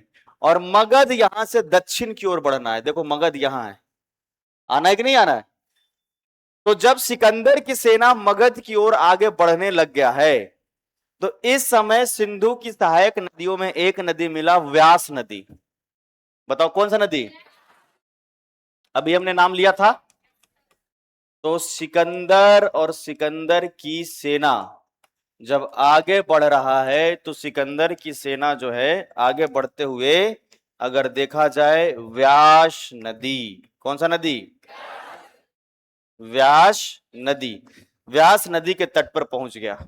और जैसे ही व्यास नदी के तट पर पहुंचा, इस नदी को कोई पार नहीं कर रहा है, ऐसा पूरा सेनाओं के बीच में अफवाह है कि व्यास नदी को कोई भी पार नहीं किया है आज तक, और जो नदी को पार किया है वो जीवित नहीं बचा है। सेना में अफवाह हो गया, स्थानीय लोगों ने हल्ला कर दिया, इस नदी को आज तक कोई पार। अच्छा, इस आक्रमण की जानकारी धनानंद को भी हो गया कि सिकंदर की सेना कहां पहुंच रही है? मगध की ओर। सब प्रजा बोल रहा है कि तैयारी करिए, विद्वान बोल रहा है तैयारी करिए, और धनानंद कह रहा है पहले आने दो उसके बाद देखेंगे। अभी समझ में आ रहा है कि नहीं आ रहा है? पहले आने दो उसके बाद देखा जाएगा। सिकंदर की सेना को खूब डराया जा रहा है इधर कि इस नदी को कोई पार नहीं किया है। कुछ लोगों का कहना क्या था कि सिकंदर मगध पर ना आक्रमण करे तो बढ़िया है, क्योंकि जितना सेना लेकर के सिकंदर भारत पहुंचा है उतना तो खाली धनानंद के पास हाथी है। समझ में आ रहा है? सिकंदर के सेना में जितने लोग हैं धनानंद के सेना में उतना हाथी है, तो डराने का पूरा कोशिश, लेकिन नेतृत्व करता जो है उसका सिकंदर है। तो सिकंदर ऐसा नेतृत्व करता था कि सेना को लेकर जहां जाता था युद्ध भी जिताता था, और नेतृत्वकर्ता के बहुत बड़ा रोल भी होता है। इस बात की जानकारी चाणक्य को भी हो गया। किसको है बताओ? धनानंद से ज्यादा चिंतित है चाणक्य। पता है क्यों? क्योंकि चाणक्य को यह एहसास है कि मगध से धनानंद को हटाया जा सकता है, लेकिन अगर मगध पर सिकंदर का शासन स्थापित हो गया तो हटाना मुश्किल ही नहीं नामुमकिन हो जाएगा एकदम। विश्व विजेता है और एक मजबूत शासन व्यवस्था स्थापित होता है, या तो बहुत मुश्किल होगा। तो चाणक्य को लग रहा है बस केवल ये कि मगध से कैसे भी, मगध पर कैसे भी सिकंदर का आक्रमण का खतरा टल जाए। जितना राजा नहीं सोच रहा है उससे ज्यादा कौन सोच रहा है? क्योंकि चाणक्य तो चाहता है कि हमारा जो है योग्य व्यक्ति कोई मगध पर बैठे, सिकंदर को वो भी नहीं चाहता है। तो चाणक्य अलग ही चिंता में चल रहे हैं कि कैसे बचा जाए इससे। धनानंद को बताया गया है और धनानंद कुछ भी मानने को तैयार, उसको लगा आने दो, आने के बाद ही देखा जाएगा। समझ में आ रहा है? तो चाणक्य एक विद्वान है, और ऐसा विद्वान है कि कई ऐसे विधियों में महारत हासिल था चाणक्य को। तो चाणक्य को एक महारत हासिल है किसी व्यक्ति को 20 पुरुष बनाने में। 20 पुरुष क्या होता है ध्यान से समझिएगा। पहले राजा या किसी व्यक्ति या किसी खास व्यक्ति को जहर देकर मारने का बहुत अधिक प्रचलन था। पॉइजन, विष, भोजन में या किसी माध्यम से खिला देना जहर। पहले गोली बंदूक थोड़े है, गोली बंदूक नहीं है। और दूसरी बात, अपनी पहचान छुपा करके और किसी का जान लेने का सबसे बेस्ट तरीका था उसके भोजन में या किसी माध्यम से उसको जहर दे देना। तो एक प्रकार का जहर मार्केट में मिलता है बाजारों में और लोग उसी का प्रयोग करते हैं। तो चाणक्य को निपुणता है इसमें किसी व्यक्ति को विष पुरुष बनाने में।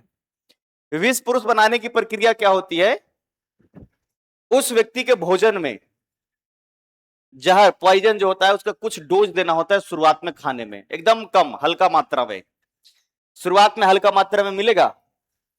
वो व्यक्ति जब भोजन ग्रहण करेगा थोड़ा बहुत नशा आएगा और एक आध 2 घंटा में फिर से वो ठीक हो जाएगा, नहीं। और ऐसी प्रक्रिया में अगले हफ्ते फिर भोजन में थोड़ा जहर का डोज बढ़ाना है, फिर बढ़ाना है, फिर बढ़ाना है, और इस प्रक्रिया में कुल 1 साल लगता है। कितना? 1 साल तक ग्रेजुअली जो है पॉइजन या जहर के विष के डोज को धीरे धीरे बढ़ाना। और जब उसका शरीर इसके लिए तैयार हो जाता है तो वही व्यक्ति बन जाता है विष पुरुष। क्या बन जाता है? फिर उसको जहर दे भी दोगे खाना में तो कोई भी फर्क पड़ने वाला। लेकिन विष पुरुष जब कोई बनाया जाता था तो केवल उसके गुरु को यह बात पता होना चाहिए। इवन चाणक्य को भी यह बात नहीं पता था। आगे चल करके चाणक्य जो है चंद्रगुप्त मौर्य को भी नहीं बताएगा, क्योंकि आगे चंद्रगुप्त मौर्य को विष पुरुष बनाने वाला है ये। क्योंकि अगर ये पता हो जाए घर में लोगों को कि ये व्यक्ति जो है विष पुरुष बन रहा है तो लोग कौन ऐसा गलती करेगा? जब किसी को पता ही हो कि वो व्यक्ति विष पुरुष है तो कोई भोजन में जहर मिलाएगा? नहीं मिलाएगा। फिर केवल उसके गुरु को पता होता था, या तो अगर वो खुद अग्री कर रहा है कि हमको विष पुरुष बनना है तो केवल इन दोनों व्यक्ति को पता होता था, बाकी किसी को नहीं। तो चाणक्य इस प्रकार से विष पुरुष बनाने में निपुणता है और आगे चंद्रगुप्त मौर्य को बनाएंगे जिसके बारे में आगे बताएंगे। फिलहाल चाणक्य जैसे विष पुरुष बनाते हैं वैसे ही विष कन्याओं को भी उन्होंने बनाया था। बात समझ में? राज प्रशासन को मजबूत करने के कई तरीके होते हैं और उसी प्रकार से चाणक्य ने विष कन्याओं को, हालांकि कन्याओं को विष कन्या बनाना और आसान है समझ में? नहीं आसान है, बताओ। तुम लोग गुस्सा हो गए क्या? मिलता जुलता प्रॉपर्टी मिलेगा तो जल्दी बन जाएगा लोग। ऐसे देखते हो ना टीवी सीरियल में नाग नागिन वाला खूब दिखाता है, दिखता है कि नहीं दिखता है? उसमें नागिन ही ज्यादा दिखाएगा, देखना तुम। एक वीडियोज देख रहे थे, स्क्रॉल कर रहे थे रील्स को, तो एक पति पत्नी था घर में, तो एक सांप आया। सांप है, पत्नी उसकी सो रही थी, तो सांप जो है वो डसने के लिए लगता है ऐसे पैर के पास में आया, तो आदमी कह रहा है जल्दी डसो जल्दी डसो, ठीक है ना? तो सांप बोल रही है, ये पागल है तू क्या, हमारा जहर खत्म हो गया है, भरने के लिए है समझ समझ तो जहर खत्म हो गया, भरने के लिए। तो 20 कन्याओं को किसने बनाया? चाणक्य ने बनाया था। किसने? व्यास नदी के एक तट पर पहले से जो है सिकंदर की सेना इस तरफ है और ये मगध की तरफ नहीं आई है, और चाणक्य ने दर्जनों की संख्या में 20 कन्याओं को भेजा व्यास नदी के तट पर। कहां भेजा? और ये 20 कन्याओं को निर्देश दिया गया कि आपको जो है सिकंदर की सेनाओं में कुछ सेनाओं से दोस्ती करना है, मित्रता करना है। 20 कन्याएं पहुंच गई अपना अपना मिशन को लेकर के, मित्रता हुई। मिलने के लिए इसी व्यास नदी के तट पर इन 20 कन्याओं ने बुलाया। तो दर्जन 20 कन्याएं, तो अपने मित्रता करने के लिए दर्जनों को बुलाया सेना को। बात समझ में आ रही नहीं आ रहा है? और अपने जीभ पर, टंग पर जहर रख करके और सबको चुंबन कर लिया समझ में आया कि नहीं आया? अब ये तो 20 कन्या, इसको कोई थोड़े ना फर्क पड़ेगा, इसको तो कोई है नहीं। और इस प्रकार से दर्जनों सिपाहियों की मौत हो गई। कहां? व्यास नदी के तट पर। कहां मौत हुआ? शाम का समय बुलाई थी, अगला दिन सुबह सब लोग देखा कि सब मृत अवस्था में दर्जनों सिपाही है। अच्छा, दूसरी बात, शरीर पर कोई खरोच नहीं। अरे जहर से मरेगा तो शरीर पर कोई खरोच होगा? कोई खरोच नहीं। और एकदम नदी के तट पर, नदी के। अगला दिन जब दर्जनों सिपाही मृत अवस्था में देखा गया, पूरा सेनाओं में भगदड़ मच गया और सब यही सोच रहा है कि जरूर ये लोग नदी पार करने का कोशिश किया होगा। समझ में आ रहा है कि नहीं आ रहा है? क्योंकि मिलने के लिए भी कहां गया था? नदी के तट पर ही गया था, और वही मृत अवस्था में है, तो सबने यही अनुमान लगाया कि जरूर ये जो है नदी को पार करने का कोशिश, और ऐसी स्थिति में जो है ये लोग मारे गए। अब सिकंदर कितना भी मोटिवेट कर ले, अपने सेना को क्या मोटिवेट होगा? सिकंदर कितना भी कह ले, yes you can do it. Sikandar का सेना कहना, जान बचे तो लाखों पाए, जान है तो जहान है। अरे मोटिवेशन तो दोनों तरफ से रहता है ना, दोनों तरफ से। कहां पर कितना कौन सा काम करेगा वो इस बात पर डिपेंड करता है कि सामने टास्क कितना बड़ा है। जैसे तुमको हम खूब मोटिवेट करें कि तुमको द ग्रेट खली से लड़ना है, तो मोटिवेट हो पाओगे? हमारा कितना भी शेरो शायरी मोटिवेशन सब कुछ सब फेल हो जाएगा।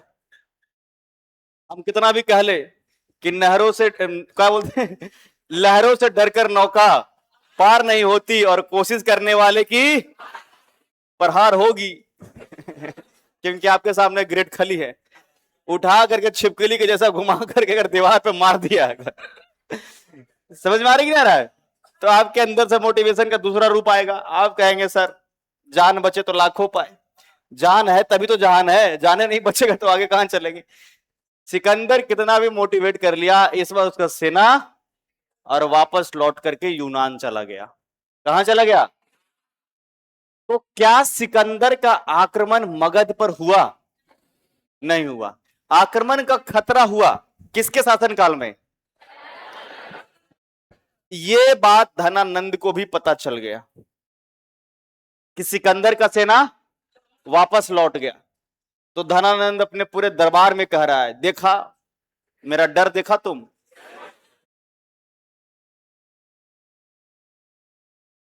समझ में आ रहा है कि नहीं आ रहा है? मतलब मेरा डर देखा कि मतलब आया ही नहीं आक्रमण करने, उसको डर हो गया होगा। और सिकंदर लौट करके कहां चला गया? यूनान चला गया। इतना लिखो पहले, फिर आगे बताते इसमें।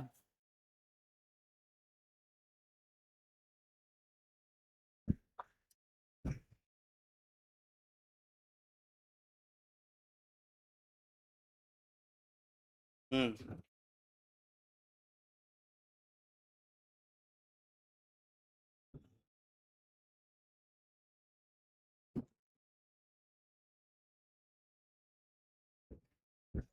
लिखेंगे सभी लोग शिशुनाग वंश, शिशुनाग वंश।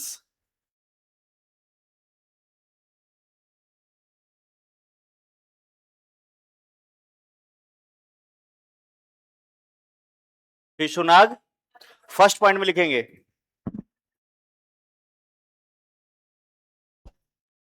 लिखेंगे हर्यक वंश के अंतिम शासक नाग दशक।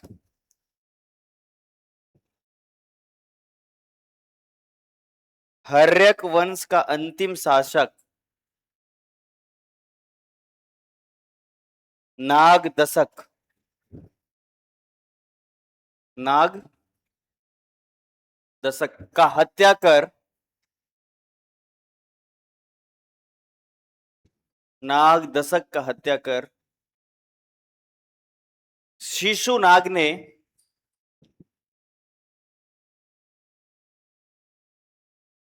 शिशुनाग ने नए वंश का स्थापना किया।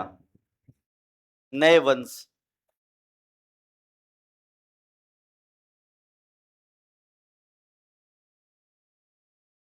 नए वंश का स्थापना किया। नेक्स्ट पॉइंट, शिशुनाग वंश के शासन काल में भी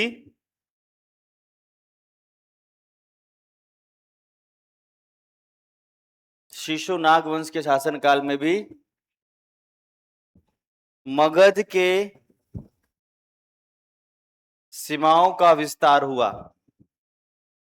मगध के सीमाओं का विस्तार हुआ।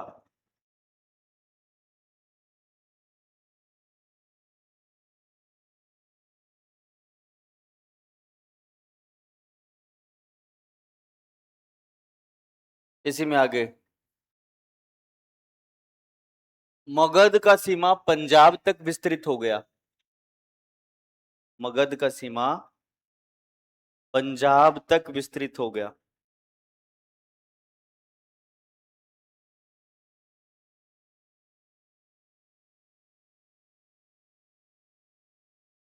पंजाब तक विस्तृत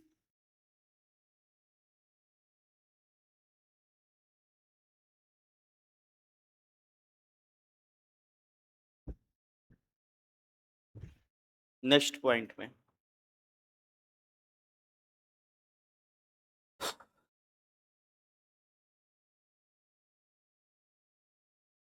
शिशुनाग ने मगध की 2 राजधानियां बनाई।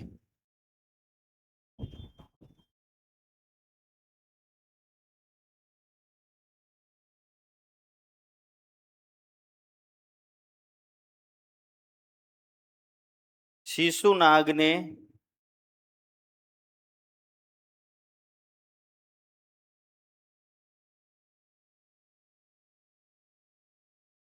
मगध की 2 राजधानियां, पहला नंबर पर लिखना राजगिरी,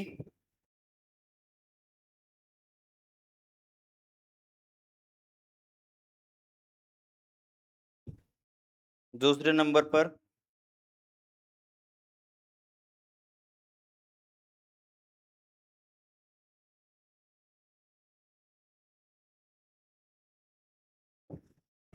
लिखा, दूसरे नंबर पर वैशाली।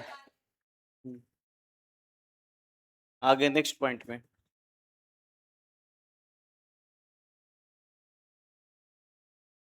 शिशुनाग के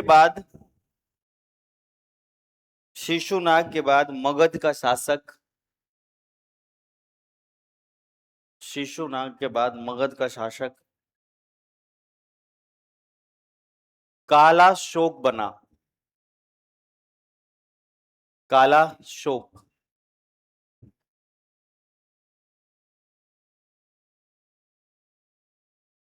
क्या बना?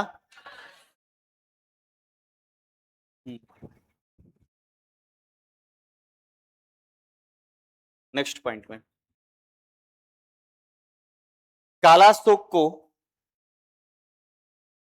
काकवर्ण के नाम से भी जाना जाता है।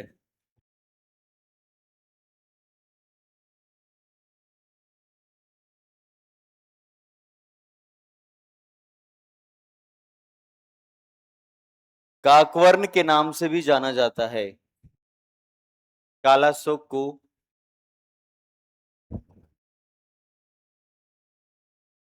काकवर्ण। नेक्स्ट पॉइंट में दूसरा बौद्ध सभा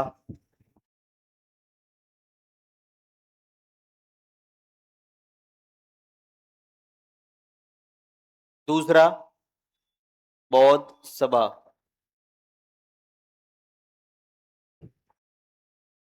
383 ईसा पूर्व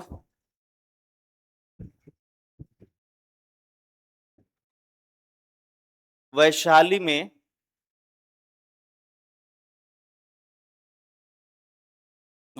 में काला शोक के शासन काल में ही वैशाली में काला शोक के शासन काल में ही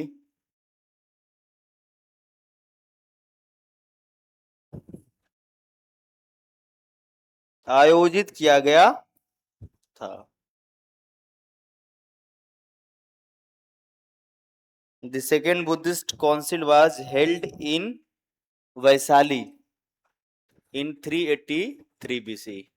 आगे नेक्स्ट पॉइंट में लिखेंगे आप काला शोक ने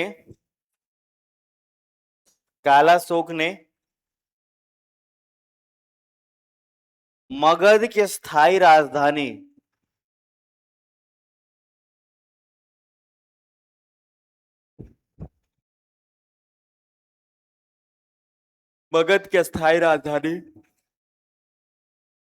पाटलिपुत्र को बनाया।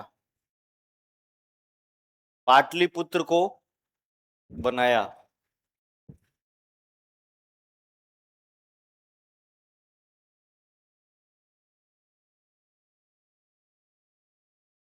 पाटलिपुत्र को बनाया।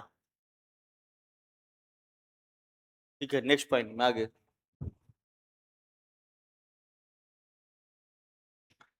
नंदीवर्धन इस वंश का अंतिम शासक था।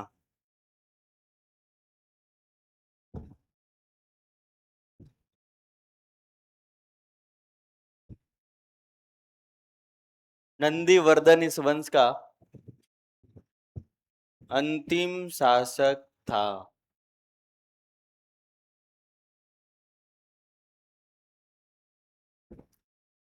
अंतिम शासक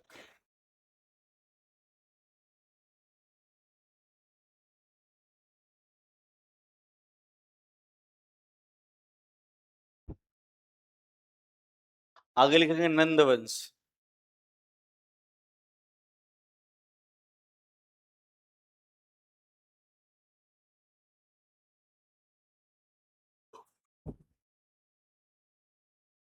इस वंश का स्थापना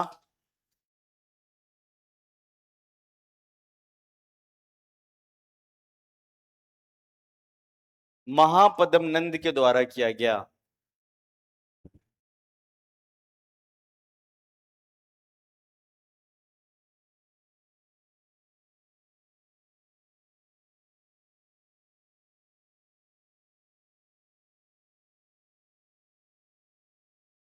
महापद्म नंद के द्वारा किया गया।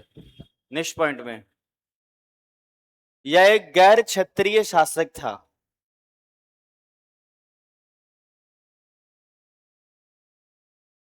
गैर क्षत्रिय शासक था जिसने सभी क्षत्रिय का अंत करने का, जिसने सभी क्षत्रिय का अंत करने का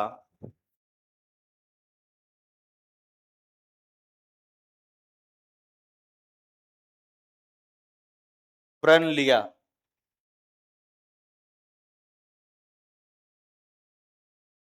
अंत करने का प्रण लिया।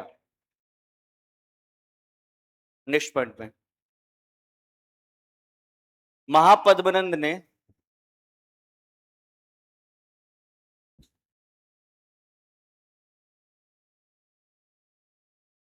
सर्व छत्रांतक की उपाधि भी धारण किया। सर्व छत्रांतक,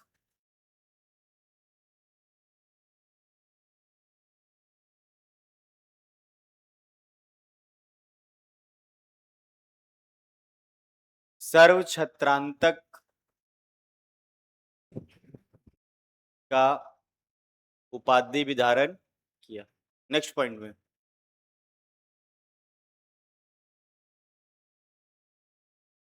महापद्मनंद ने परशुराम द्वितीय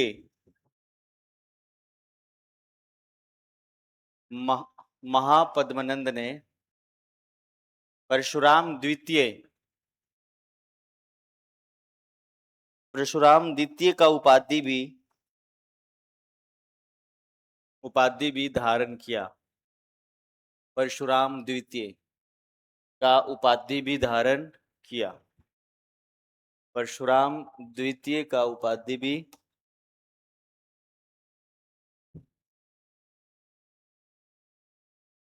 नेक्स्ट पॉइंट पे,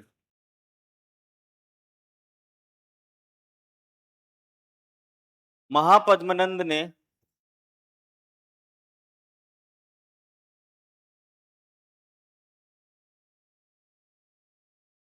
कलिंग पर आक्रमण कर उसे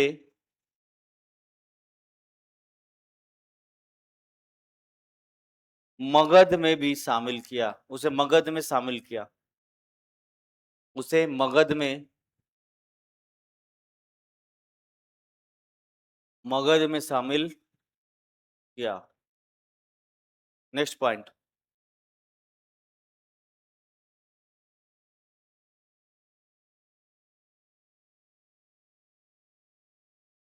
महापद्मनंद मगध का पहला शासक था। महापद्मनंद मगध का पहला शासक था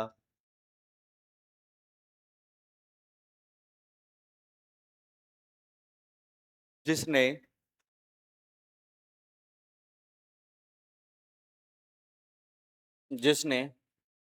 कलिंग को जीतकर मगध में मिलाया।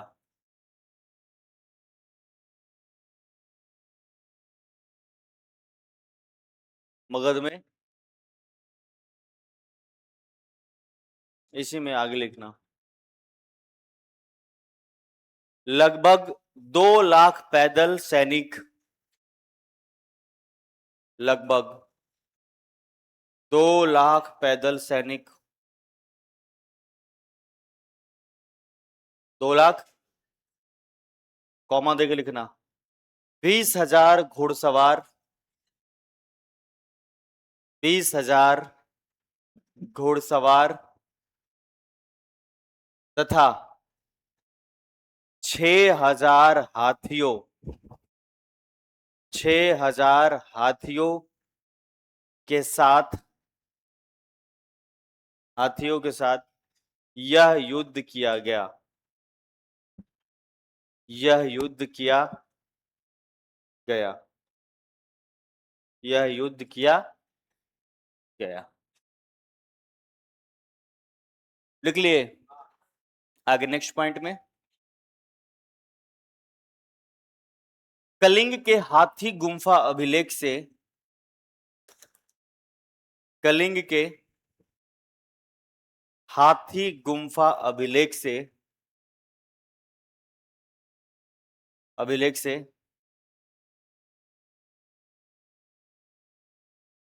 इस युद्ध की जानकारी प्राप्त होती है, अभिलेख से इस युद्ध की जानकारी प्राप्त होती है।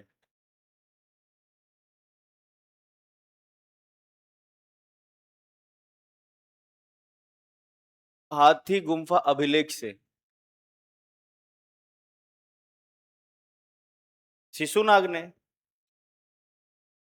लिखवाए हैं। देखो देखो शिशुनाग में देखो लिखे, हाथी गुम्फा अभिलेख से जानकारी प्राप्त। नेक्स्ट पार्ट में लिखना, युद्ध के बाद, युद्ध के बाद महापद्मनंद ने, युद्ध के बाद महापद्मनंद ने एकराट का उपाधि भी धारण किया, पद्मानंद ने एकराट का उपाधि धारण भी किया।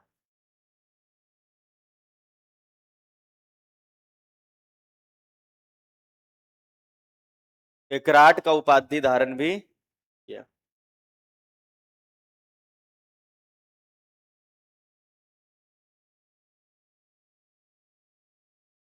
आगे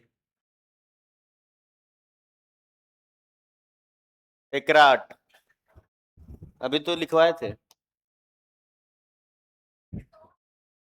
हाँ हाँ, एकराटा, एकराट ही तो बोला, तो एकराट ही तो बोले, और क्या बोले? क्या लिख लिए क्या? एकराट, टी फॉर टमाटर, समझ में आ गया? आगे नेक्स्ट पॉइंट में लिखो, नंद वंश में कुल 9 शासक, 9 शासक, नंद वंश में कुल 9 शासक थे।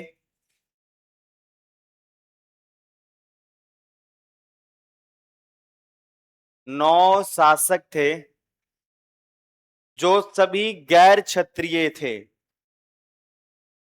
जो सभी गैर क्षत्रिय थे, जो सभी गैर क्षत्रिय थे।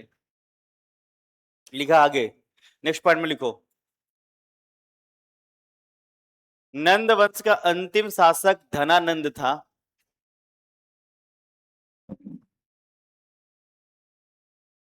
नंद वंश का अंतिम शासक, the last ruler of Nanda dynasty was Dhananand. At that time, Alexander the Great invaded Vitasta, है ना? देखो आप लोग, नंद वंश का अंतिम शासक धनानंद था, जिसके शासन काल में यूनानी आक्रमण, या लिखना सिकंदर का यूनानी आक्रमण हुआ, जिसके शासन काल में सिकंदर का, सिकंदर का यूनानी आक्रमण हुआ, सिकंदर का यूनानी आक्रमण हुआ।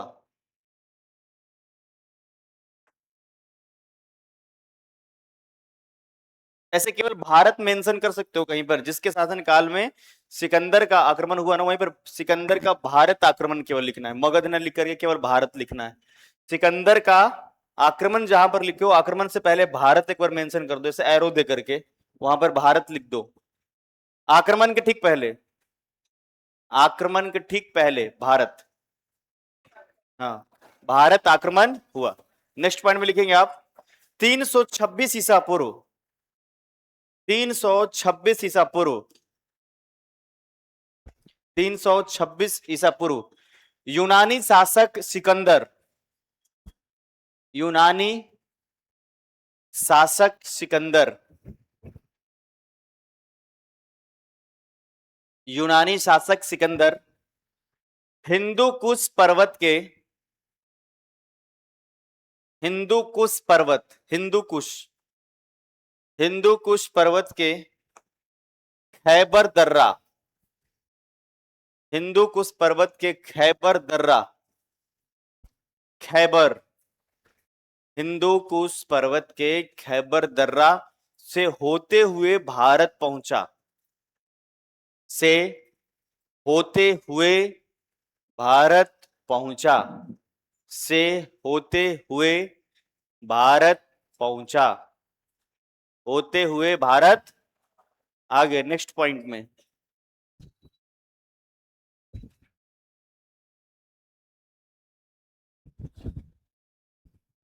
सिकंदर तथा,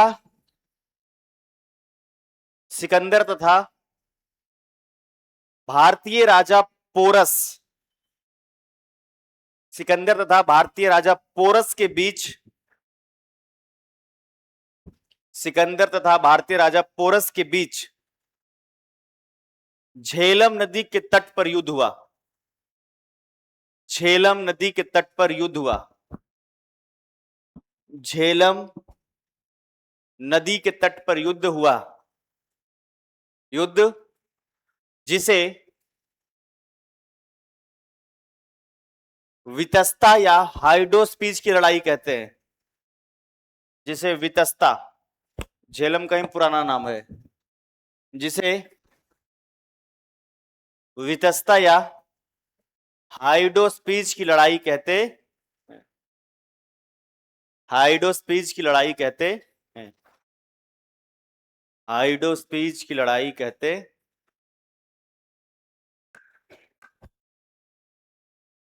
लिखा आप लोगों ने?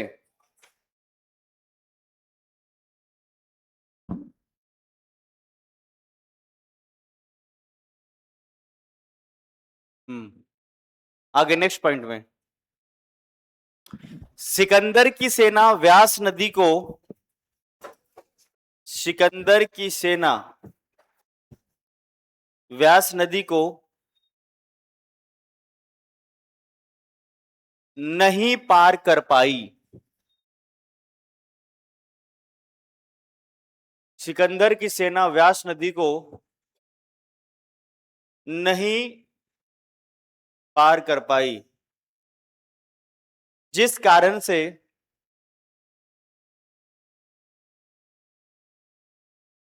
जिस कारण से सिकंदर का मगध आक्रमण का खतरा टल गया, जिस कारण से सिकंदर का मगध आक्रमण का खतरा टल गया,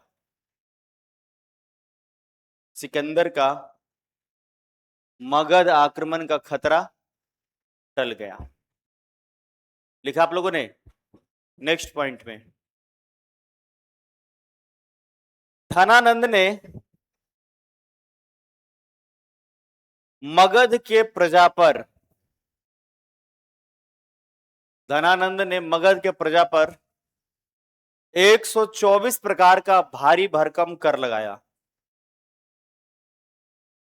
धनानंद ने मगध के प्रजा पर 124, 124 124 124 प्रकार का भारी भरकम कर लगाया, हाँ टैक्स, वही 124 प्रकार का भारी भरकम कर लगा। नेक्स्ट पॉइंट में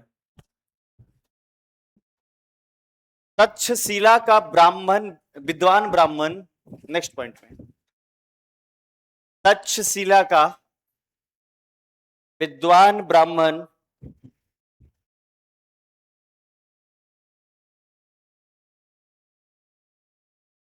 अखंड भारत की चेष्टा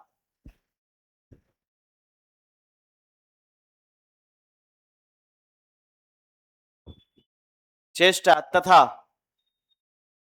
अखंड भारत की चेष्टा तथा केंद्रीकृत शासन की स्थापना,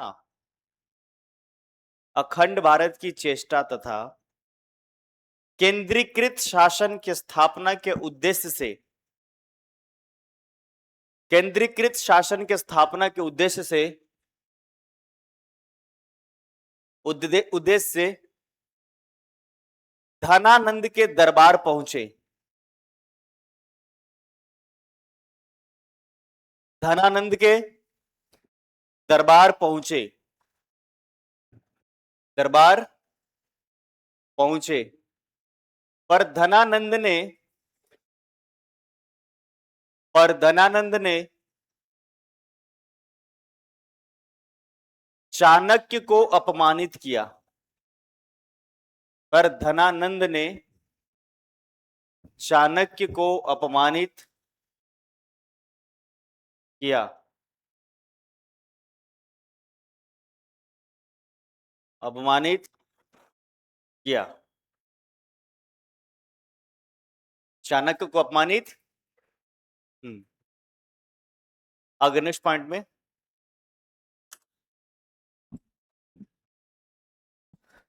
चंद्रगुप्त मौर्य ने चाणक्य की सहायता से, चंद्रगुप्त मौर्य ने चाणक्य की सहायता से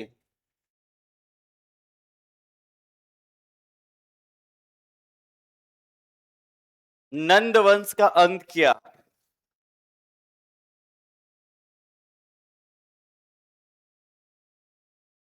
नंद वंश का अंत किया, तथा मगध में एक शक्तिशाली, तथा मगध में एक शक्तिशाली, मगध में एक शक्तिशाली मौर्य वंश की स्थापना, मौर्य वंश की स्थापना किया, मगध में एक शक्तिशाली मौर्य वंश का स्थापना किया।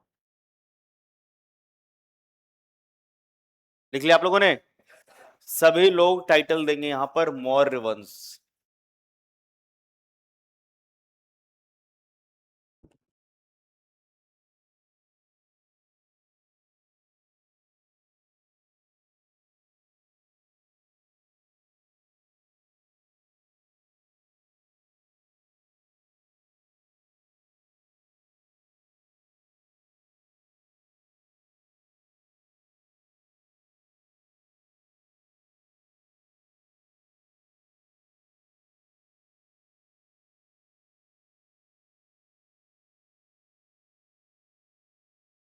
एक पॉइंट ऐड कर लेना इसमें बस, ठीक है। इस वंश की स्थापना, एक पॉइंट ऐड कर लेना, हाँ, इस वंश की स्थापना चंद्रगुप्त मौर्य के द्वारा, इस वंश की स्थापना चंद्रगुप्त मौर्य के द्वारा लगभग